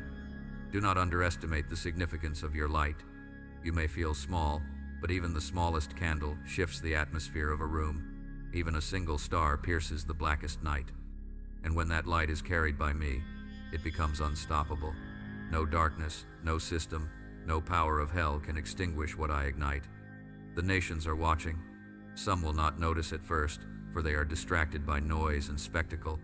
But in the stillness, when their false comforts fade, they will look for something steady. They will look for a light that does not flicker, and that is where your life will speak. Not always in loud declarations, but in quiet consistency, in steadfastness when others falter, in kindness when cruelty abounds, in courage when fear reigns. Do not fear the scale of the assignment. You are not called to save the whole world. You are called to shine where I place you, and as you shine, your light will connect with others. Together, flames become fire, sparks become bonfires, small circles become movements. This is how nations are transformed, not through one voice shouting alone, but through many voices carrying the same truth. And your voice is one of them. You may ask, why me? And I answer, because you said yes, because you chose to believe when it was easier to doubt, because you endured what could have broken you. Because I have placed within you something that the world needs, a perspective forged by pain but purified by hope. That perspective will cut through noise and reach hearts that others cannot touch.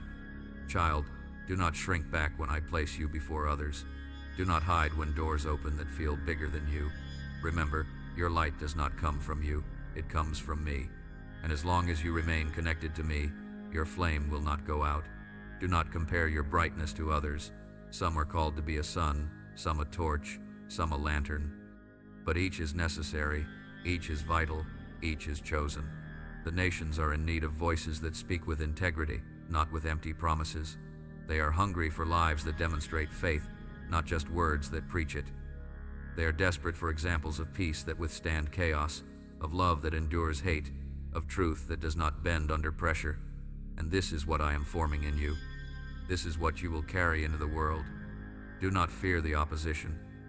Light has always drawn resistance. Darkness hates to be exposed. Lies rage when truth arrives. But remember this, resistance is confirmation that your light is working.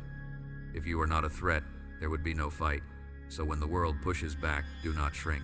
Stand taller, shine brighter. Because I am with you, and no power can overcome the one who walks in my light. Child, nations will shake, but you will remain steady. Kingdoms will rise and fall, but you will stand firm. Others will panic at the headlines, but you will carry a different report, a report of faith, of peace, of hope. And when people see the steadiness in your eyes, they will ask, where does this come from? And you will tell them, it is not me, it is him. Do you see the weight of this? You are not simply an individual carrying faith. You are part of a divine strategy, a living testimony, a walking message that the world cannot ignore.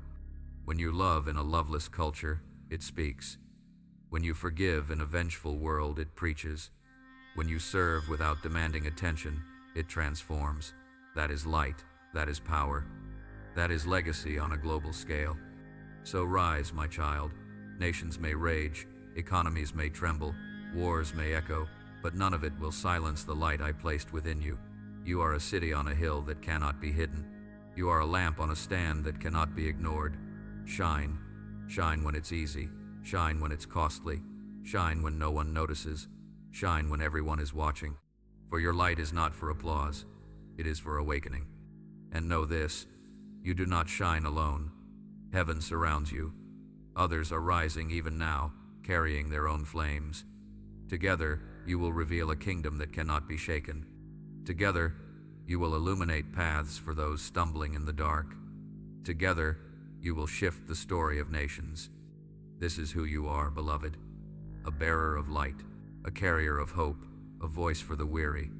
And as long as you shine, darkness has already lost. Child, you must understand this truth clearly.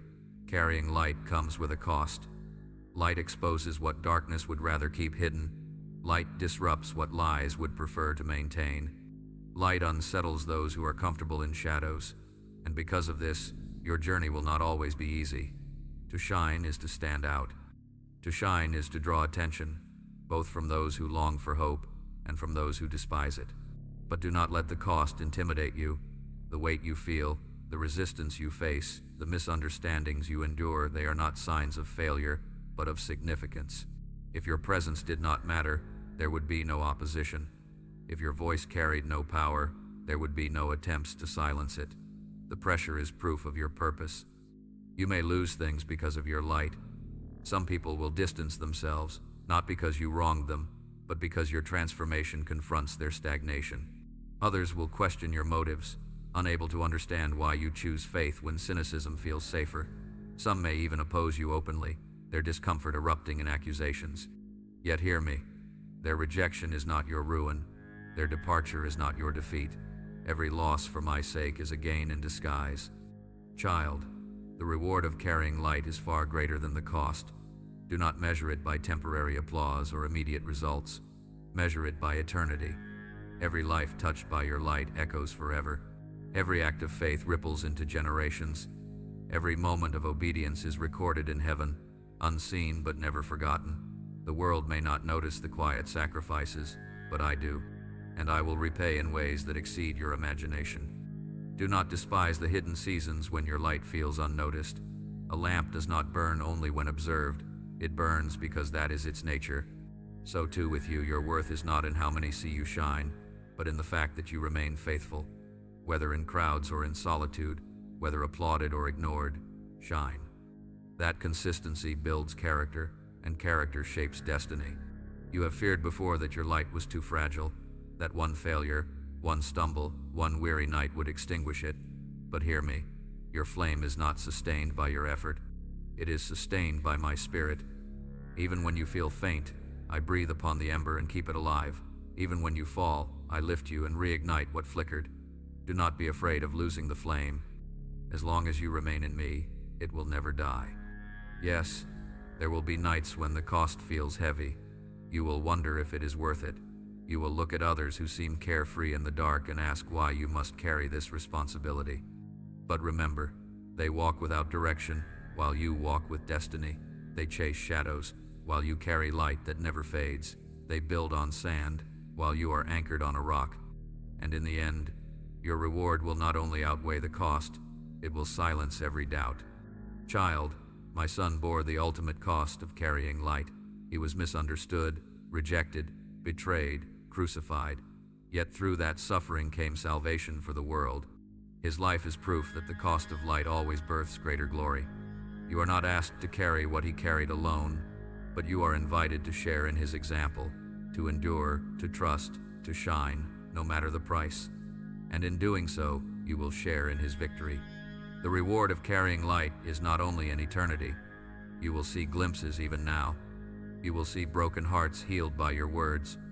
You will see weary souls strengthened by your presence. You will see hopeless eyes light up because you dared to keep shining. Do not overlook these rewards. They are reminders that your labor is not in vain, that your journey is not wasted, that your light is effective. So embrace both the cost and the reward. Do not seek the path of least resistance, for that is where light dims. Seek the path of faithfulness, where light burns brightest.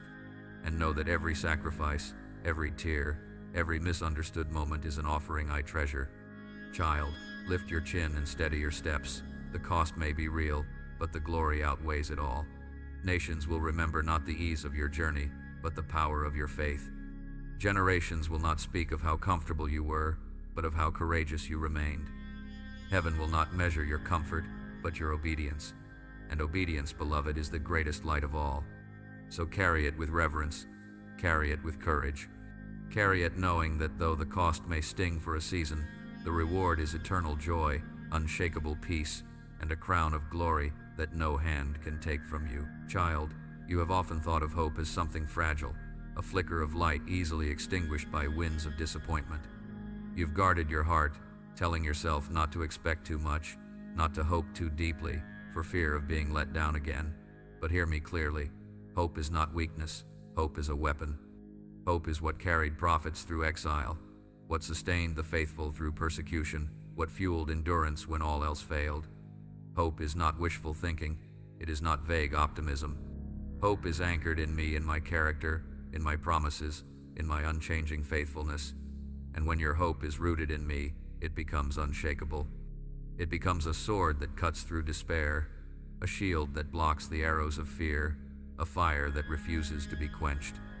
The enemy despises hope because he cannot counterfeit it. He can mimic joy with temporary pleasure. He can twist faith with false religion, but he cannot create hope. Hope belongs to me, and when you carry it, you carry my presence into every circumstance. This is why your battles have been fierce, not because you are weak, but because your hope terrifies the darkness. You remember those nights when despair pressed in close, when every thought told you it would never change, when quitting seemed easier than believing. Yet somehow, a whisper remained inside you. Hold on. That was hope. It was not an accident. It was not your imagination. It was me, planting a weapon within your spirit so that no matter how heavy the darkness became, you still carried light. Do not belittle the power of hope. It is what turns graves into gardens, valleys into highways, tears into laughter. Hope does not deny pain, it transforms it. Hope does not ignore loss, it redeems it. Hope does not erase struggle, it makes struggle worth enduring. With hope, chains feel weaker. With hope, storms feel shorter. With hope, tomorrow becomes possible. Child, I am not calling you to carry fragile hope. I am calling you to carry fierce hope, the kind that stares at impossibility and still believes. The kind that looks at brokenness and still declares restoration. The kind that sees nations trembling and still proclaims peace. This hope is not naive, it is defiant. It refuses to agree with fear. It refuses to surrender to despair. It refuses to believe that the story ends in defeat. Understand this, hope is not passive, it fights. It pushes back against the voice that says, give up. It speaks life into the silence. It lifts your chin when shame bows your head. Hope is active. Hope is alive. And when you wield it, you carry a weapon sharper than despair, stronger than fear, greater than lies. You have wondered before if your hope was foolish. You looked at situations that did not change, at prayers that seemed unanswered, and you asked, am I just deceiving myself? But no, child. Foolishness is trusting in what fades. Hope is trusting in what cannot fail. Foolishness is building on sand. Hope is building on the rock. Foolishness is bowing to despair. Hope is rising with expectation. Do you see now why I have been teaching you to hope again? Why I have whispered promises when all you wanted was relief? Because hope is not just for comfort. It is your weapon in the battle. It is what silences fear before it takes root. It is what fuels perseverance when the journey is long. It is what inspires others to keep going when they see you stand, still believing, still trusting, still shining. Child, nations crumble not only because of violence or greed, but because of hopelessness. When hope dies, courage dies. When hope dies, love grows cold. When hope dies, people surrender to shadows. But one spark of hope can ignite revolutions. One voice of hope can shift atmospheres. One life carrying hope can break despair in 1,000 others. You are that spark. You are that voice. You are that life. Do not put your hope in outcomes. Put your hope in me. Outcomes shift, seasons change, people fail, but I remain, and as long as I remain, hope remains. Anchor yourself in this truth, and you will never be without strength. So wield hope, my child. Speak it when others cannot. Declare it when the world doubts. Carry it like a weapon in every battle. For hope is not fragile, not foolish, not fleeting. Hope is fierce, eternal, victorious. And when you hold it, you carry my heart, my promise, my presence. Lift your eyes now. Hope is not on its way. Hope is here. Hope is alive.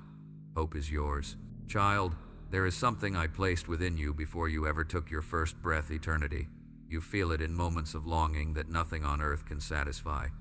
You sense it when success feels empty, when possessions lose their shine, when even the sweetest joys seem to fade too quickly. That ache inside you is not failure, it is eternity calling. It is the whisper of forever written on your heart. You were never meant to be satisfied by temporary things. That is why nothing here can truly fill you. You were created for more than fleeting applause, more than fragile comforts, more than the rise and fall of seasons. You were created for eternity. And until you anchor your life in that truth, you will keep searching, keep striving, keep chasing shadows. The world will tell you to pour everything into the now, to build your identity on things that will not last, to measure your worth by numbers, by titles, by fleeting moments of recognition. But you know better. Deep down, you know there is more. You know that even when the lights dim, when the voices fade, when time runs its course, something eternal remains. That is the whisper of eternity inside you. Child, this life is not the end of your story. It is only the beginning, a prelude to glory, a shadow of what is to come. Every act of faith you live out here echoes into forever. Every step of obedience shapes eternity. Every moment of trust stores treasure where rust cannot corrupt and where thieves cannot steal. You are not just surviving days, you are sowing into eternity. Do not be deceived by the brevity of time. Your days may feel long, but your years are short. And yet, Every one of them carries weight. Every one of them is holy. Every one of them is opportunity. You are not wasting time when you choose to love. You are not wasting time when you choose to forgive. You are not wasting time when you choose faith, for those choices outlast time itself. Child, eternity explains your hunger for more. It explains why you feel restless when others seem content. It explains why you cannot settle for shallow distractions, why you yearn for depth, why your heart aches for meaning. You were designed with forever in your DNA. That is why the temporary will never satisfy you. It is why the broken cannot define you. It is why the delays cannot destroy you, because eternity is already alive within you. This is why I call you to lift your eyes beyond the moment. When pain overwhelms, remember it is not permanent. When joy surprises you, remember it is only a taste. When storms rage, remember they are temporary. When faith feels costly, remember the reward is eternal. Perspective shifts everything. And when you see through eternity's lens, you will endure differently. You will rejoice differently. You will hope differently. The enemy wants you consumed by the present. He wants you trapped in fear of tomorrow or regret of yesterday. He wants you blinded by noise, so you forget forever. But I placed eternity in your heart to remind you of what truly matters. To remind you that you are not only living for today's comfort, but for tomorrow's glory.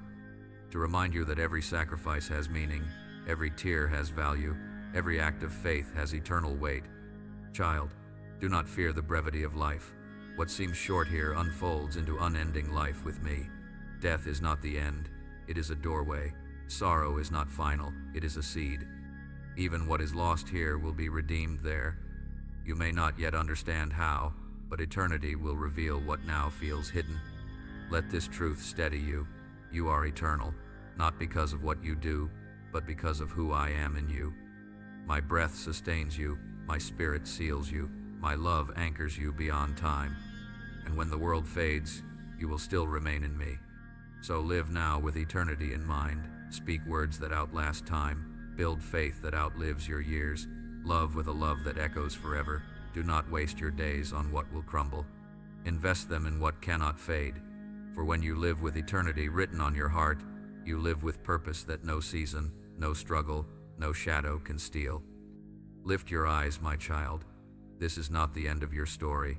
It is only the beginning. And eternity, glorious, unshakable, unending eternity awaits you. Child, eternity is not only about the life to come, it is about how you live now. And the doorway into that life of meaning and depth is surrender. Many fear this word, believing it means weakness or defeat, but in me, surrender is power. It is not about giving up, it is about giving over. It is not about losing control, it is about trusting the one who holds everything in his hands. You have carried burdens for so long, thinking they were yours to manage. You have tried to plan every outcome, to fix every detail, to secure every path. And yet, the more you grasped, the heavier it became. That is why I call you to surrender. Not to strip you of joy, but to release you into peace. Not to take what you value, but to place it in safer hands. Surrender is not a cage, it is a key. It unlocks freedom. It opens doors to strength you could never find in striving. It lifts the weight that was never yours to carry. You think surrender means less, but in me, surrender means more clarity, more rest, more strength, more life. Child, remember this. I cannot fill hands that are already clenched. As long as you cling tightly to control, there is no room for me to pour out what I long to give. But when you release, when you open your hands in trust, suddenly I can do more than you imagined. Suddenly blessings flow where fear once held tight. Suddenly miracles unfold where anxiety once closed doors. You ask, but what if I surrender and lose everything? Hear me, when you surrender, you gain what truly matters. You may let go of what was never meant to stay, but you will hold what can never be taken. Abraham laid Isaac on the altar and received not only his son, but a revelation of my faithfulness. Moses surrendered his fear and became the voice that freed nations. Even my son surrendered in a garden, whispering, "Not my will, but yours." And through that surrender, the whole world found salvation. Do you see? Surrender is not the end of your story. It is the beginning of freedom. You have carried guilt, regret, and questions, hoping to resolve them on your own before bringing them to me. But I do not ask you to come perfect. I ask you to come willing. Surrender does not mean you understand everything. It means you trust me with what you cannot understand. It does not mean you never feel fear. It means you place fear in my hands. It does not mean you never feel doubt. It means you allow me to meet you in doubt and transform it into faith. Child, I know the tightness in your chest when I ask you to release control. I know the trembling in your hands when I say, let go. But let me assure you, surrender is not abandonment. I will never leave you with empty hands.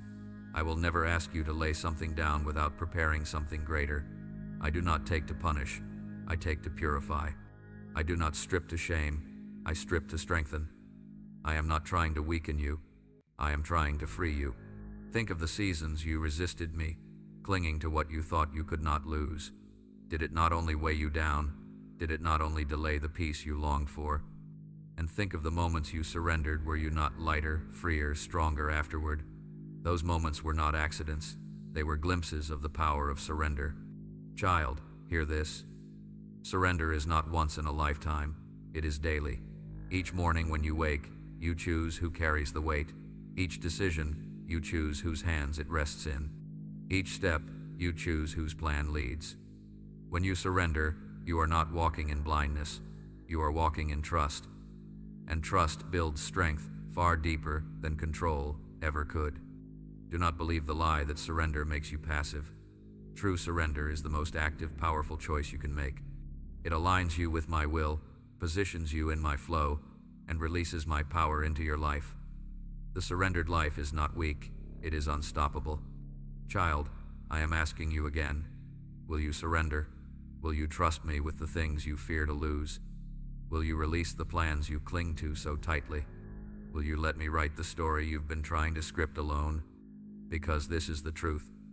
Your story in my hands will always be greater than your story in your own, and your surrender today will echo in eternity. Child, you have searched for peace in many places. You've looked for it in the opinions of others, hoping their approval would quiet the storm inside. You've sought it in achievement, believing that success would silence your restlessness. You've chased it in distractions, hoping that noise could drown out the ache. But the peace you long for has never been found in what fades. True peace, the kind that steadies you when nothing else makes sense, comes from me. This peace is not like the world offers. The world hands you fragile comfort, temporary relief, fragile promises that break under pressure. But I give you peace that surpasses understanding.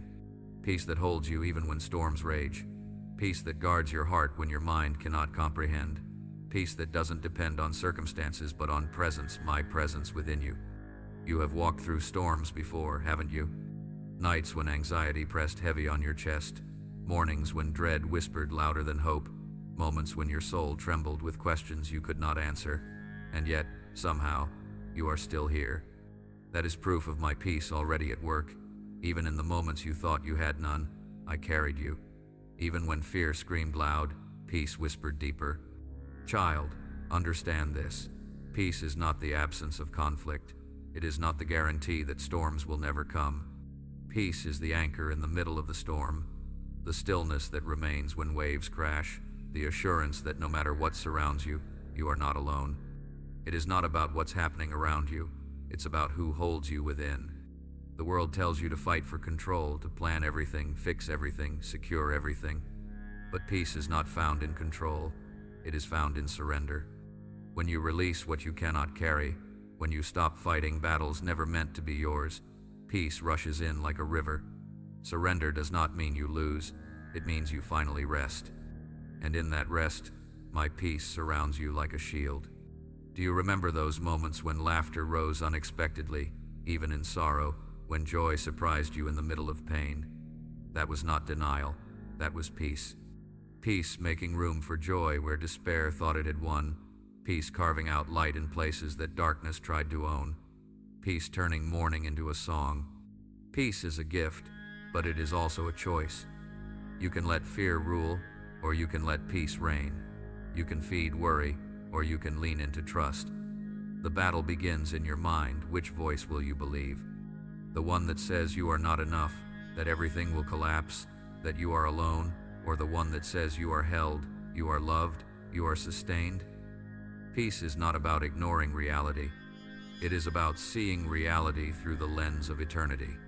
Child, I want you to walk in peace daily, not just occasionally. I want peace to be your posture, your rhythm, your shield. Imagine waking up not with dread but with stillness. Imagine walking into challenges not with panic but with assurance. Imagine facing uncertainty not with trembling but with calm. That is possible, not because of who you are, but because of who I am in you. This peace will make people wonder. They will see you steady when others crumble, calm when others rage, hopeful when others despair, and they will ask, how? And your answer will not be about strategies or strength, but about presence. You will say, it is not me, it is him. And even in that, your peace will preach louder than words. Child, I know the noise around you. I know the worries that creep in at night, the thoughts that spin endlessly, the burdens that sit heavy. But listen, peace is available even here, even now. Not after everything changes, but in the middle of the mess.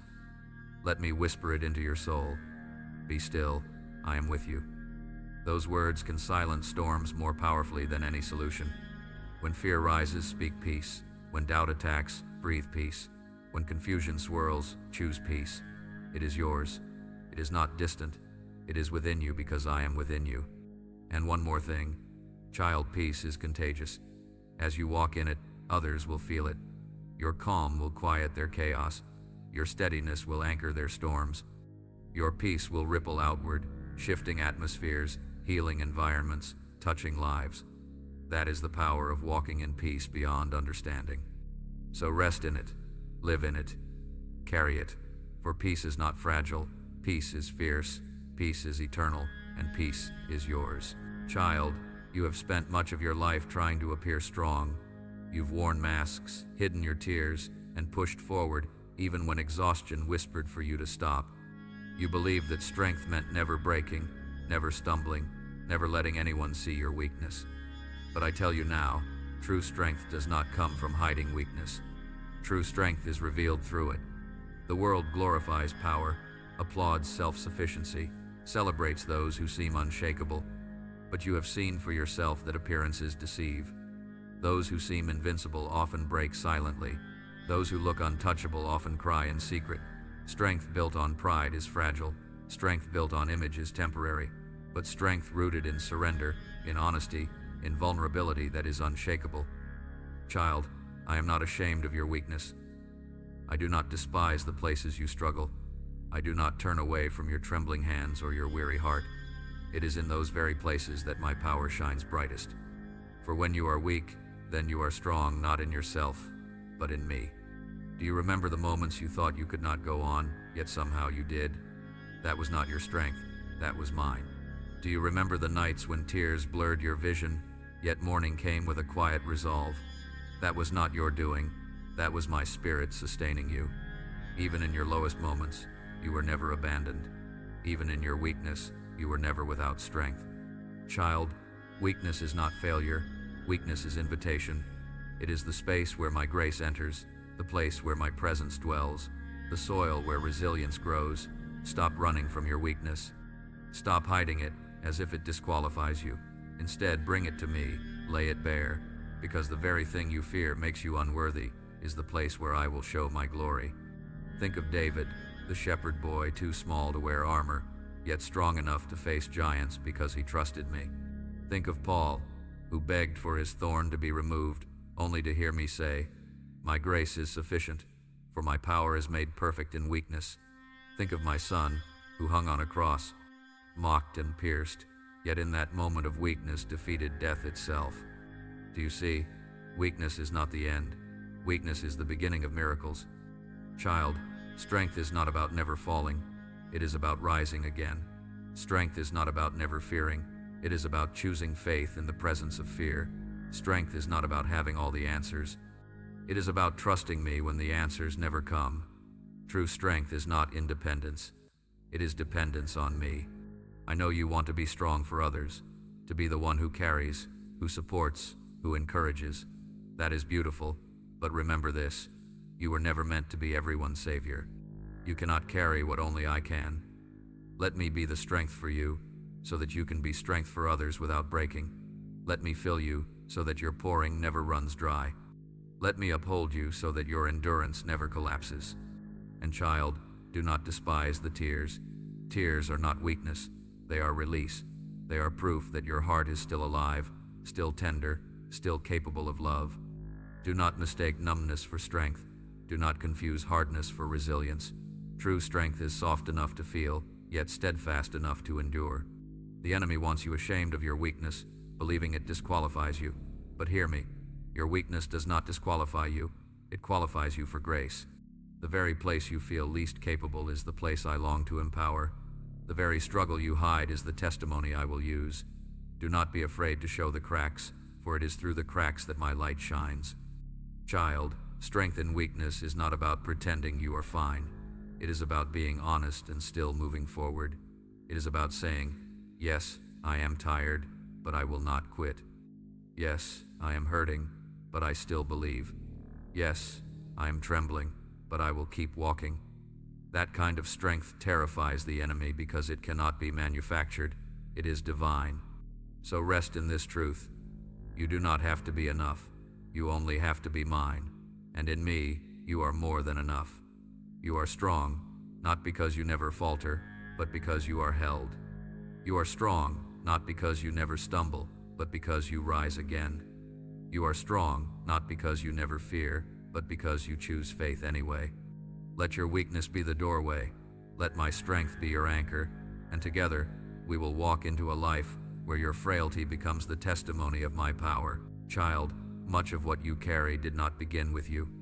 The struggles, the fears, the patterns that seem to repeat themselves, they often reach back further than your own life. You have felt it, haven't you?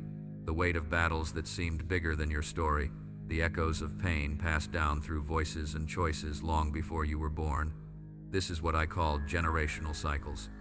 Cycles of fear, cycles of addiction, cycles of shame, cycles of brokenness that seem to move like rivers through families, binding one generation after another. And perhaps you have wondered if you are destined to repeat what came before you. Perhaps you have asked yourself, will my story end the same way theirs did? But listen carefully. In me, the cycles end here. You are not chained to the mistakes of those before you. You are not bound to repeat their brokenness. You are not destined to live out their unfinished battles.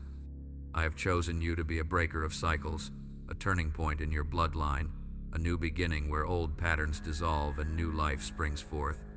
Child, do not despise the weight of what you feel. It is not punishment, it is calling. You have been entrusted with this moment because you are strong enough, not in yourself, but in me. You are the one who will say, it ends with me. The curses that haunted your family will not pass on through your hands. The shadows that lingered over your bloodline will dissolve in the light I have placed within you. Remember this. The enemy attacks what carries influence. The reason your battles have been fierce is because your obedience will free more than just you. When you rise, others rise.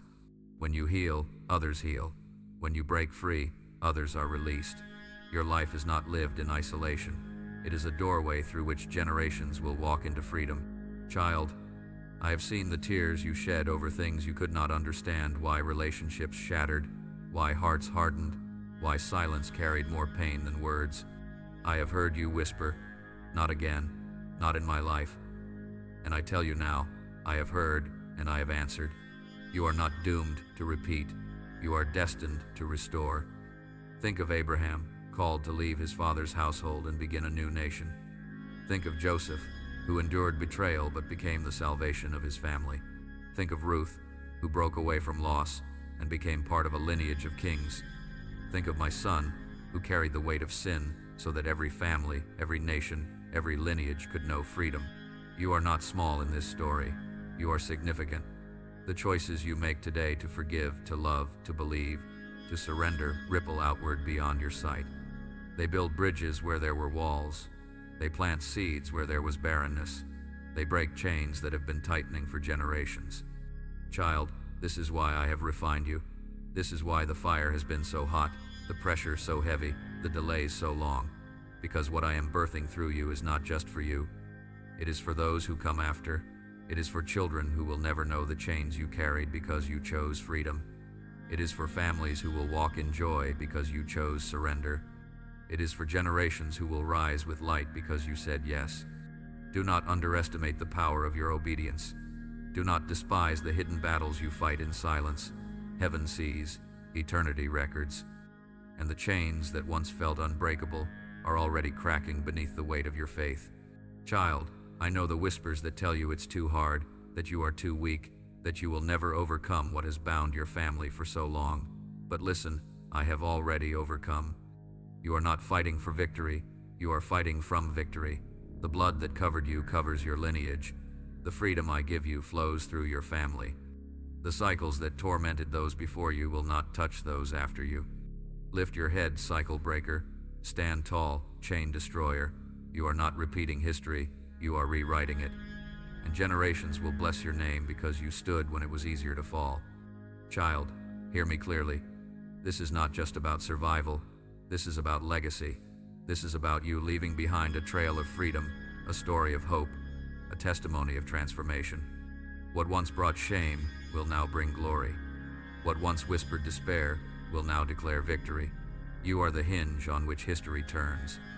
So rise, break the cycle, speak freedom, live differently. For what begins with you will not end with you, it will echo into generations yet unborn. Child, you are not created only to endure hardship or to break chains. You were created to carry love, not just to receive it, but to become a vessel through which it flows. Love is the greatest mark of transformation. Love is the clearest evidence that I dwell within you. And love, pure and unshakable, is the force that reshapes the world around you. You have felt love's absence before.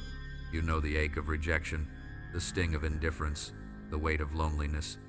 You have walked in rooms full of people, yet felt unseen. You have longed for words that never came, arms that never opened, tenderness that never arrived. And in those moments, you began to believe, perhaps you were unworthy of love. But hear me now. You were never unloved. You were never unseen. I have always loved you, fully, deeply, endlessly. My love is not fragile. It does not shift with moods. It does not falter when you fail. It does not grow cold when you stumble. It is steady, eternal, fierce. It burns brighter than shame. It stretches further than fear. It heals wounds others left open. And when you finally allow it to dwell in you, it does not stay contained. It overflows. Child, you are called to overflow, to let the love you've received spill into every conversation, every relationship, every moment. Not the shallow kind of love the world sells, the kind that flatters when convenient and withdraws when tested, but the kind of love that remains when storms rise, when flaws are exposed, when people are difficult to hold. That love is not human alone. It is divine. It is my love flowing through you. This love is not weakness. It is strength. It does not ignore truth. It embodies it. It does not tolerate destruction. It redeems it. It does not avoid pain. It enters it and heals. Love is not passive. It is powerful. It breaks barriers, silences hatred, disarms fear, and pulls down walls built by generations. Do you remember the time someone showed you kindness you did not expect? Do you remember how one gentle word gave you strength to endure another day? That was love at work. And just as you were touched by it, so too will others be touched through you. Your voice will carry love where bitterness once ruled. Your presence will carry peace where chaos once reigned. Your life will carry hope where despair once lived. Child, you may ask, but how can I love when I still feel broken? Understand this. Love does not wait for perfection. Love flows through broken vessels, shining brighter through the cracks. You do not need to have it all together to carry love. You only need to stay connected to the source.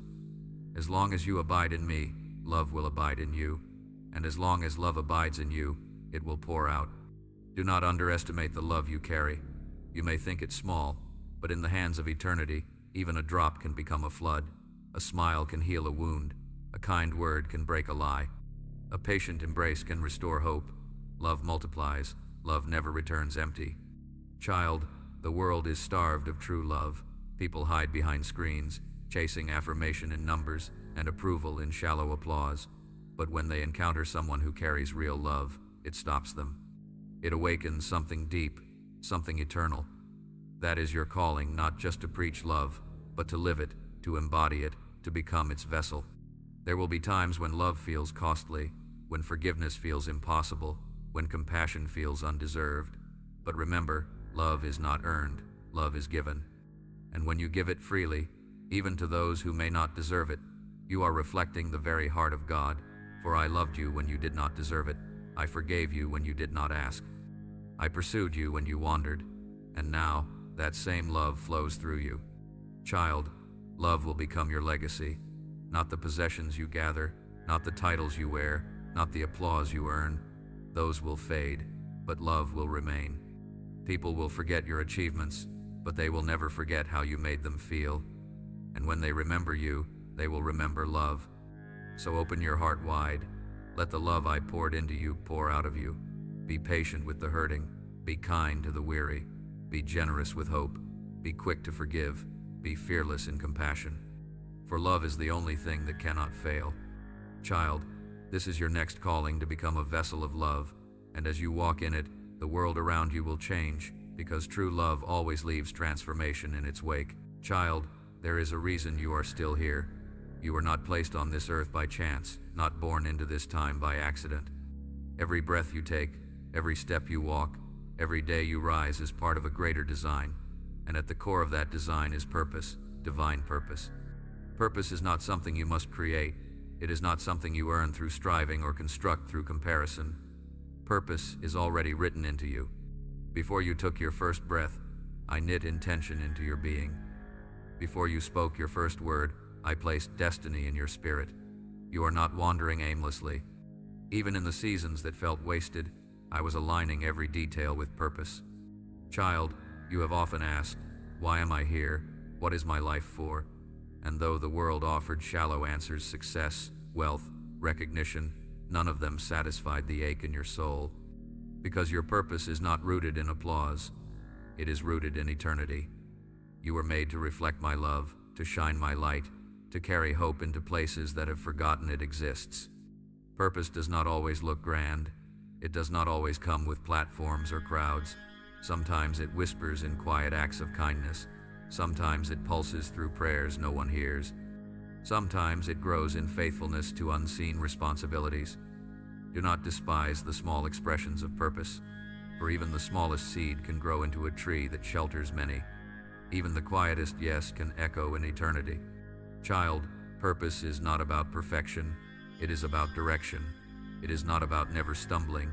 It is about walking forward, step by step, in trust. The path may twist, the journey may surprise you, but every step surrendered to me is purposeful. Even your detours become design. Even your pain becomes part of the plan. Think of Moses, who thought his mistakes disqualified him yet became the voice of deliverance. Think of Esther, hidden in obscurity until her moment required boldness, stepping into her role for such a time as this. Think of Peter, who denied me in fear yet was later entrusted with feeding my sheep. Do you see? Purpose is not canceled by weakness. Purpose is fulfilled in surrender. Child, you have gifts, some you see, some you have not yet discovered. They are not random. They were placed inside you with precision. Your voice, your perspective, your presence carry something no one else can release. The world does not need another imitation. It needs your authenticity. Walk boldly in the uniqueness I gave you. Do not bury your gift out of fear. Do not silence your voice out of comparison. What you carry matters. You may wonder, but what if I fail? Failure does not erase purpose. Every step, even the missteps, can be woven into the tapestry I am creating. What matters is not that you never stumble. What matters is that you keep moving forward. Purpose is lived not in flawless execution, but in faithful obedience. Child, walking in purpose will not always be easy. There will be resistance, distractions, temptations to quit. But remember this, the weight you feel is evidence of significance. The enemy does not fight what does not matter. The battle is not proof you are failing. It is proof you are carrying something worth protecting. You will not walk in purpose alone. I will guide you. I will align divine connections, open doors, and provide what you need. And when you look back, you will see that even the delays, even the detours, even the disappointments were part of leading you here. Nothing surrendered is wasted. Nothing given over is lost. Child, This is the moment to rise. Stop waiting for perfect conditions. Stop comparing your pace to another's. Stop questioning whether you are enough. You are enough because I am with you. You are equipped because my spirit fills you. You are chosen because my hand rests upon you. Your purpose is not small, it is sacred, and as you walk in it, others will find courage to walk in theirs. Your yes unlocks more than you realize. Your obedience ripples outward beyond your sight. You are not only shaping your life, you are shaping eternity. So walk boldly, child. Step into the divine purpose written within you. Let your life be a living testimony that nothing is wasted, nothing is random, and everything surrendered becomes holy. Child, you have faced storms that nearly broke you, nights that stretched too long, mornings that felt too heavy, seasons that pressed so hard against your soul that you wondered if you could stand. And yet here you are, still standing, still breathing, still reaching. That is resilience. Resilience is not the absence of pain. It is not pretending you are unaffected by hardship. Resilience is the choice to keep moving, even when the weight feels unbearable. It is the decision to rise after falling, to hope after disappointment, to trust after heartbreak. Resilience is not natural strength. It is supernatural grace woven into your very being. Child, understand this. Trials are not proof of abandonment. They are evidence of refinement. You have not walked through fire to be destroyed. You have walked through fire to be purified. And though flames have licked at your spirit, you have not been consumed. You have come through, not weaker, but stronger, not empty, but fuller, not broken, but refined. There were days you thought your faith was failing, but do you not see? Faith is not measured by how loudly you declare it when all is well. Faith is proven in whispers, in fragile prayers breathed when everything feels uncertain. Faith is resilient not because it never doubts, but because it keeps reaching in the dark, even when answers don't come quickly. Child, resilience does not mean you never fall apart. It means you find your way back. It means you let tears fall and still stand again. It means you acknowledge your weakness and lean harder into my strength. The world sees resilience as independence, but true resilience is dependence. It is the courage to admit, I cannot, but he can. Do you remember when you thought you would not survive the loss, the betrayal, the disappointment? Do you remember when you said, this will break me, and yet, somehow, it did not? That was resilience being born. That was my hand holding you steady when your knees trembled. That was my spirit breathing strength when your lungs felt empty. You thought it was the end, but it was the beginning of deeper endurance. Child, I know you have asked, why must trials come at all? Hear this. Trials are not punishments, they are preparation. They strip away illusions, sharpen your vision, strengthen your foundation. Without storms, you would not know the depth of peace. Without fire, you would not know the strength of resilience. Without trials, you would not discover the endurance I have placed within you. Think of Job, who lost everything yet declared, though he slay me, still I will trust him. Think of Joseph, betrayed by brothers, imprisoned unjustly, yet rising to become a deliverer. Think of my son who endured the cross, not because it was easy, but because of the joy set before him. Resilience does not remove suffering, it redeems it. Child, your trials are not wasted, your scars are not meaningless. Every battle you have endured carries within it seeds of testimony, seeds that will sprout into encouragement for others who walk similar paths, seeds that will prove to you again and again that you are stronger than you thought, braver than you believed, and more anchored than you imagined. Resilience is not loud. Sometimes it looks like taking one small step when you want to stop. Sometimes it sounds like whispering one more prayer when silence surrounds you. Sometimes it feels like choosing to believe there is still a purpose when nothing makes sense. That, child, is victory. Quiet, steady, unstoppable. And here is the truth. Your resilience is not just for you.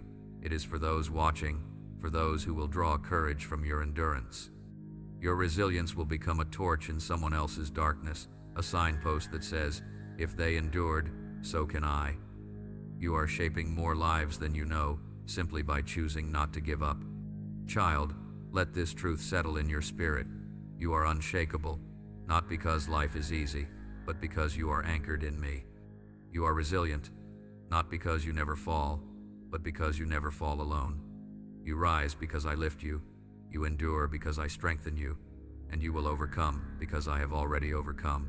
So, hold your head high, let resilience become your testimony, and let every trial you face be transformed into a story of endurance, a story of faith, a story that proves again and again, you are not easily broken, you are built for more. Child, everything you endure, everything you overcome, everything you choose in faith is not just shaping your life, it is shaping your legacy.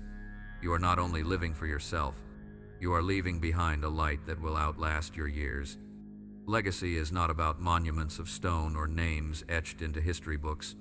Legacy is about hearts touched, lives changed, paths illuminated by the light you carried. Long after your voice grows quiet, the echo of your faith will remain. Long after your hands are still, the seeds you planted will rise in others. Legacy is the mark of eternity left behind in ordinary days. Child, do not underestimate the quiet impact of your faithfulness. The world may not applaud it, crowds may not see it, but heaven records it, and generations will feel it. Every time you chose forgiveness instead of bitterness, you planted legacy. Every time you showed kindness when you had little to give, you planted legacy. Every time you prayed in silence, wept in surrender, or endured without quitting, you built something that will shine long beyond your lifetime.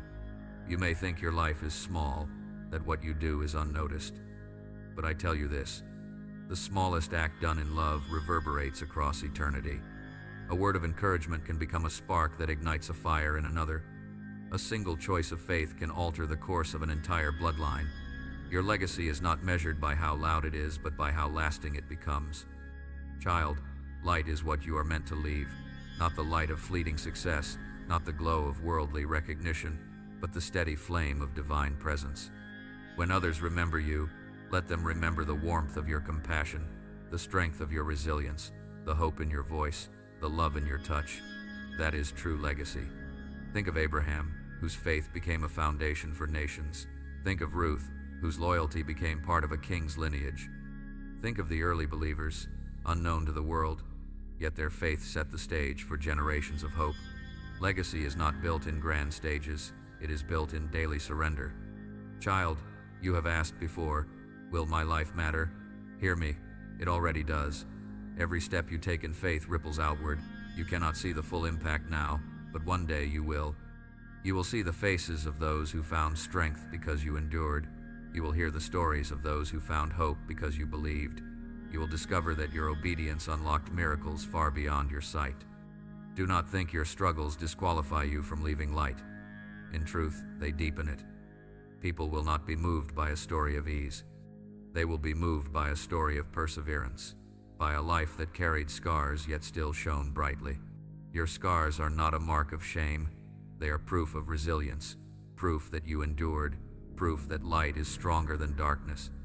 Child, your legacy will not only be spoken, it will be lived through others. Children will carry the lessons you taught, friends will repeat the encouragement you gave. Strangers will be touched by seeds you never knew you planted. Legacy is multiplied, light spreading, glowing, unstoppable. So walk with intention, love deeply, forgive quickly, speak truth boldly. Live in such a way that your life points not to yourself but to the source of light within you. When you are gone, let people say, their life made me believe again, their faith made me stronger, their love showed me God. That is the legacy worth leaving. Child, you are already building it. Every step in faith adds to it. And one day, when your journey here is complete, you will see the brilliance of the legacy you carried, a legacy of light, shining eternal, unquenchable, unstoppable. Child, we have walked a long journey together in these words, from pain to healing, from despair to hope, from chains to freedom, from wandering to purpose. Every truth spoken to you has been for this moment to remind you that you are seen, you are chosen, and you are loved beyond measure. But more than that, to awaken you to a reality greater than this fleeting world. Eternity is not far away. It breathes within you even now. Every day you walk with me, you are living a story that stretches beyond time, beyond seasons, beyond generations. Do not measure your life by the shortness of days or the uncertainty of circumstances. Lift your eyes, see the bigger picture, See eternity shaping your every step. Child, the trials you have faced were never meant to destroy you. They were meant to prepare you. The blessings you have received were never meant to end with you. They were meant to overflow. The purpose you carry was never meant for comfort alone. It was meant for impact. You have been called to more than survival. You have been called to transformation. Let me leave you with this. Do not live small. Do not settle for shadows when you were created to shine. Do not waste your days chasing what cannot satisfy. Fix your eyes on what endures. Choose faith when fear tempts you. Choose love when bitterness beckons. Choose hope when despair whispers. These choices, repeated daily, will shape not only your destiny but the destiny of those who follow after you. Child, I need you to remember something powerful. You are never alone. Even when silence surrounds you, my presence remains. Even when storms rage, my peace sustains. Even when you falter, my hand steadies. Do not measure my nearness by your feelings. Measure it by my promise. And my promise is eternal. I will never leave you nor forsake you. And now, as we draw this message to its close, let gratitude rise within you. Not shallow gratitude that depends on circumstances, but deep gratitude that anchors you no matter the storm. Gratitude shifts your vision. Gratitude opens your heart. Gratitude turns what little you have into abundance and what pain you carry into testimony. Live grateful, and you will live free. Finally, child, let me speak a blessing over you. May your days be filled with peace that surpasses understanding. May your nights be lit with hope that never dies. May your journey be marked by courage to rise when others fall, and love that lingers long after your words fade. May you leave behind a legacy of light, so strong and so radiant, that generations to come will walk in freedom because you said yes. And now to you, who have listened, who have leaned in, who have allowed these words to stir something inside you, I thank you. From the depths of this message, I honor your time, your openness, your willingness to journey through every word. You are not here by coincidence. You are here because you were meant to hear this. And I pray you do not walk away unchanged. Take these truths with you. Carry them into your daily life. Let them shape your choices, your relationships, your dreams. And when the days grow heavy, return to them. Let them remind you who you are: beloved, chosen, unstoppable, unshakable, eternal. Thank you for walking this journey. Thank you for listening with your heart, not just your ears. Thank you for being willing to wrestle with truth, to embrace hope, to believe again. This is not the end. This is a new beginning. Go forward, child, carrying love, walking in purpose, standing resilient in trials, and leaving behind a legacy of light. For you are not ordinary. You are extraordinary. You are not forgotten. You are forever seen. You are not broken. You are beautifully whole. And now, may these words echo within you long after this moment ends. May they remind you daily that your life is holy, your journey is sacred, and your story is still being written. Walk boldly, live fully, love deeply, and never forget you are never alone.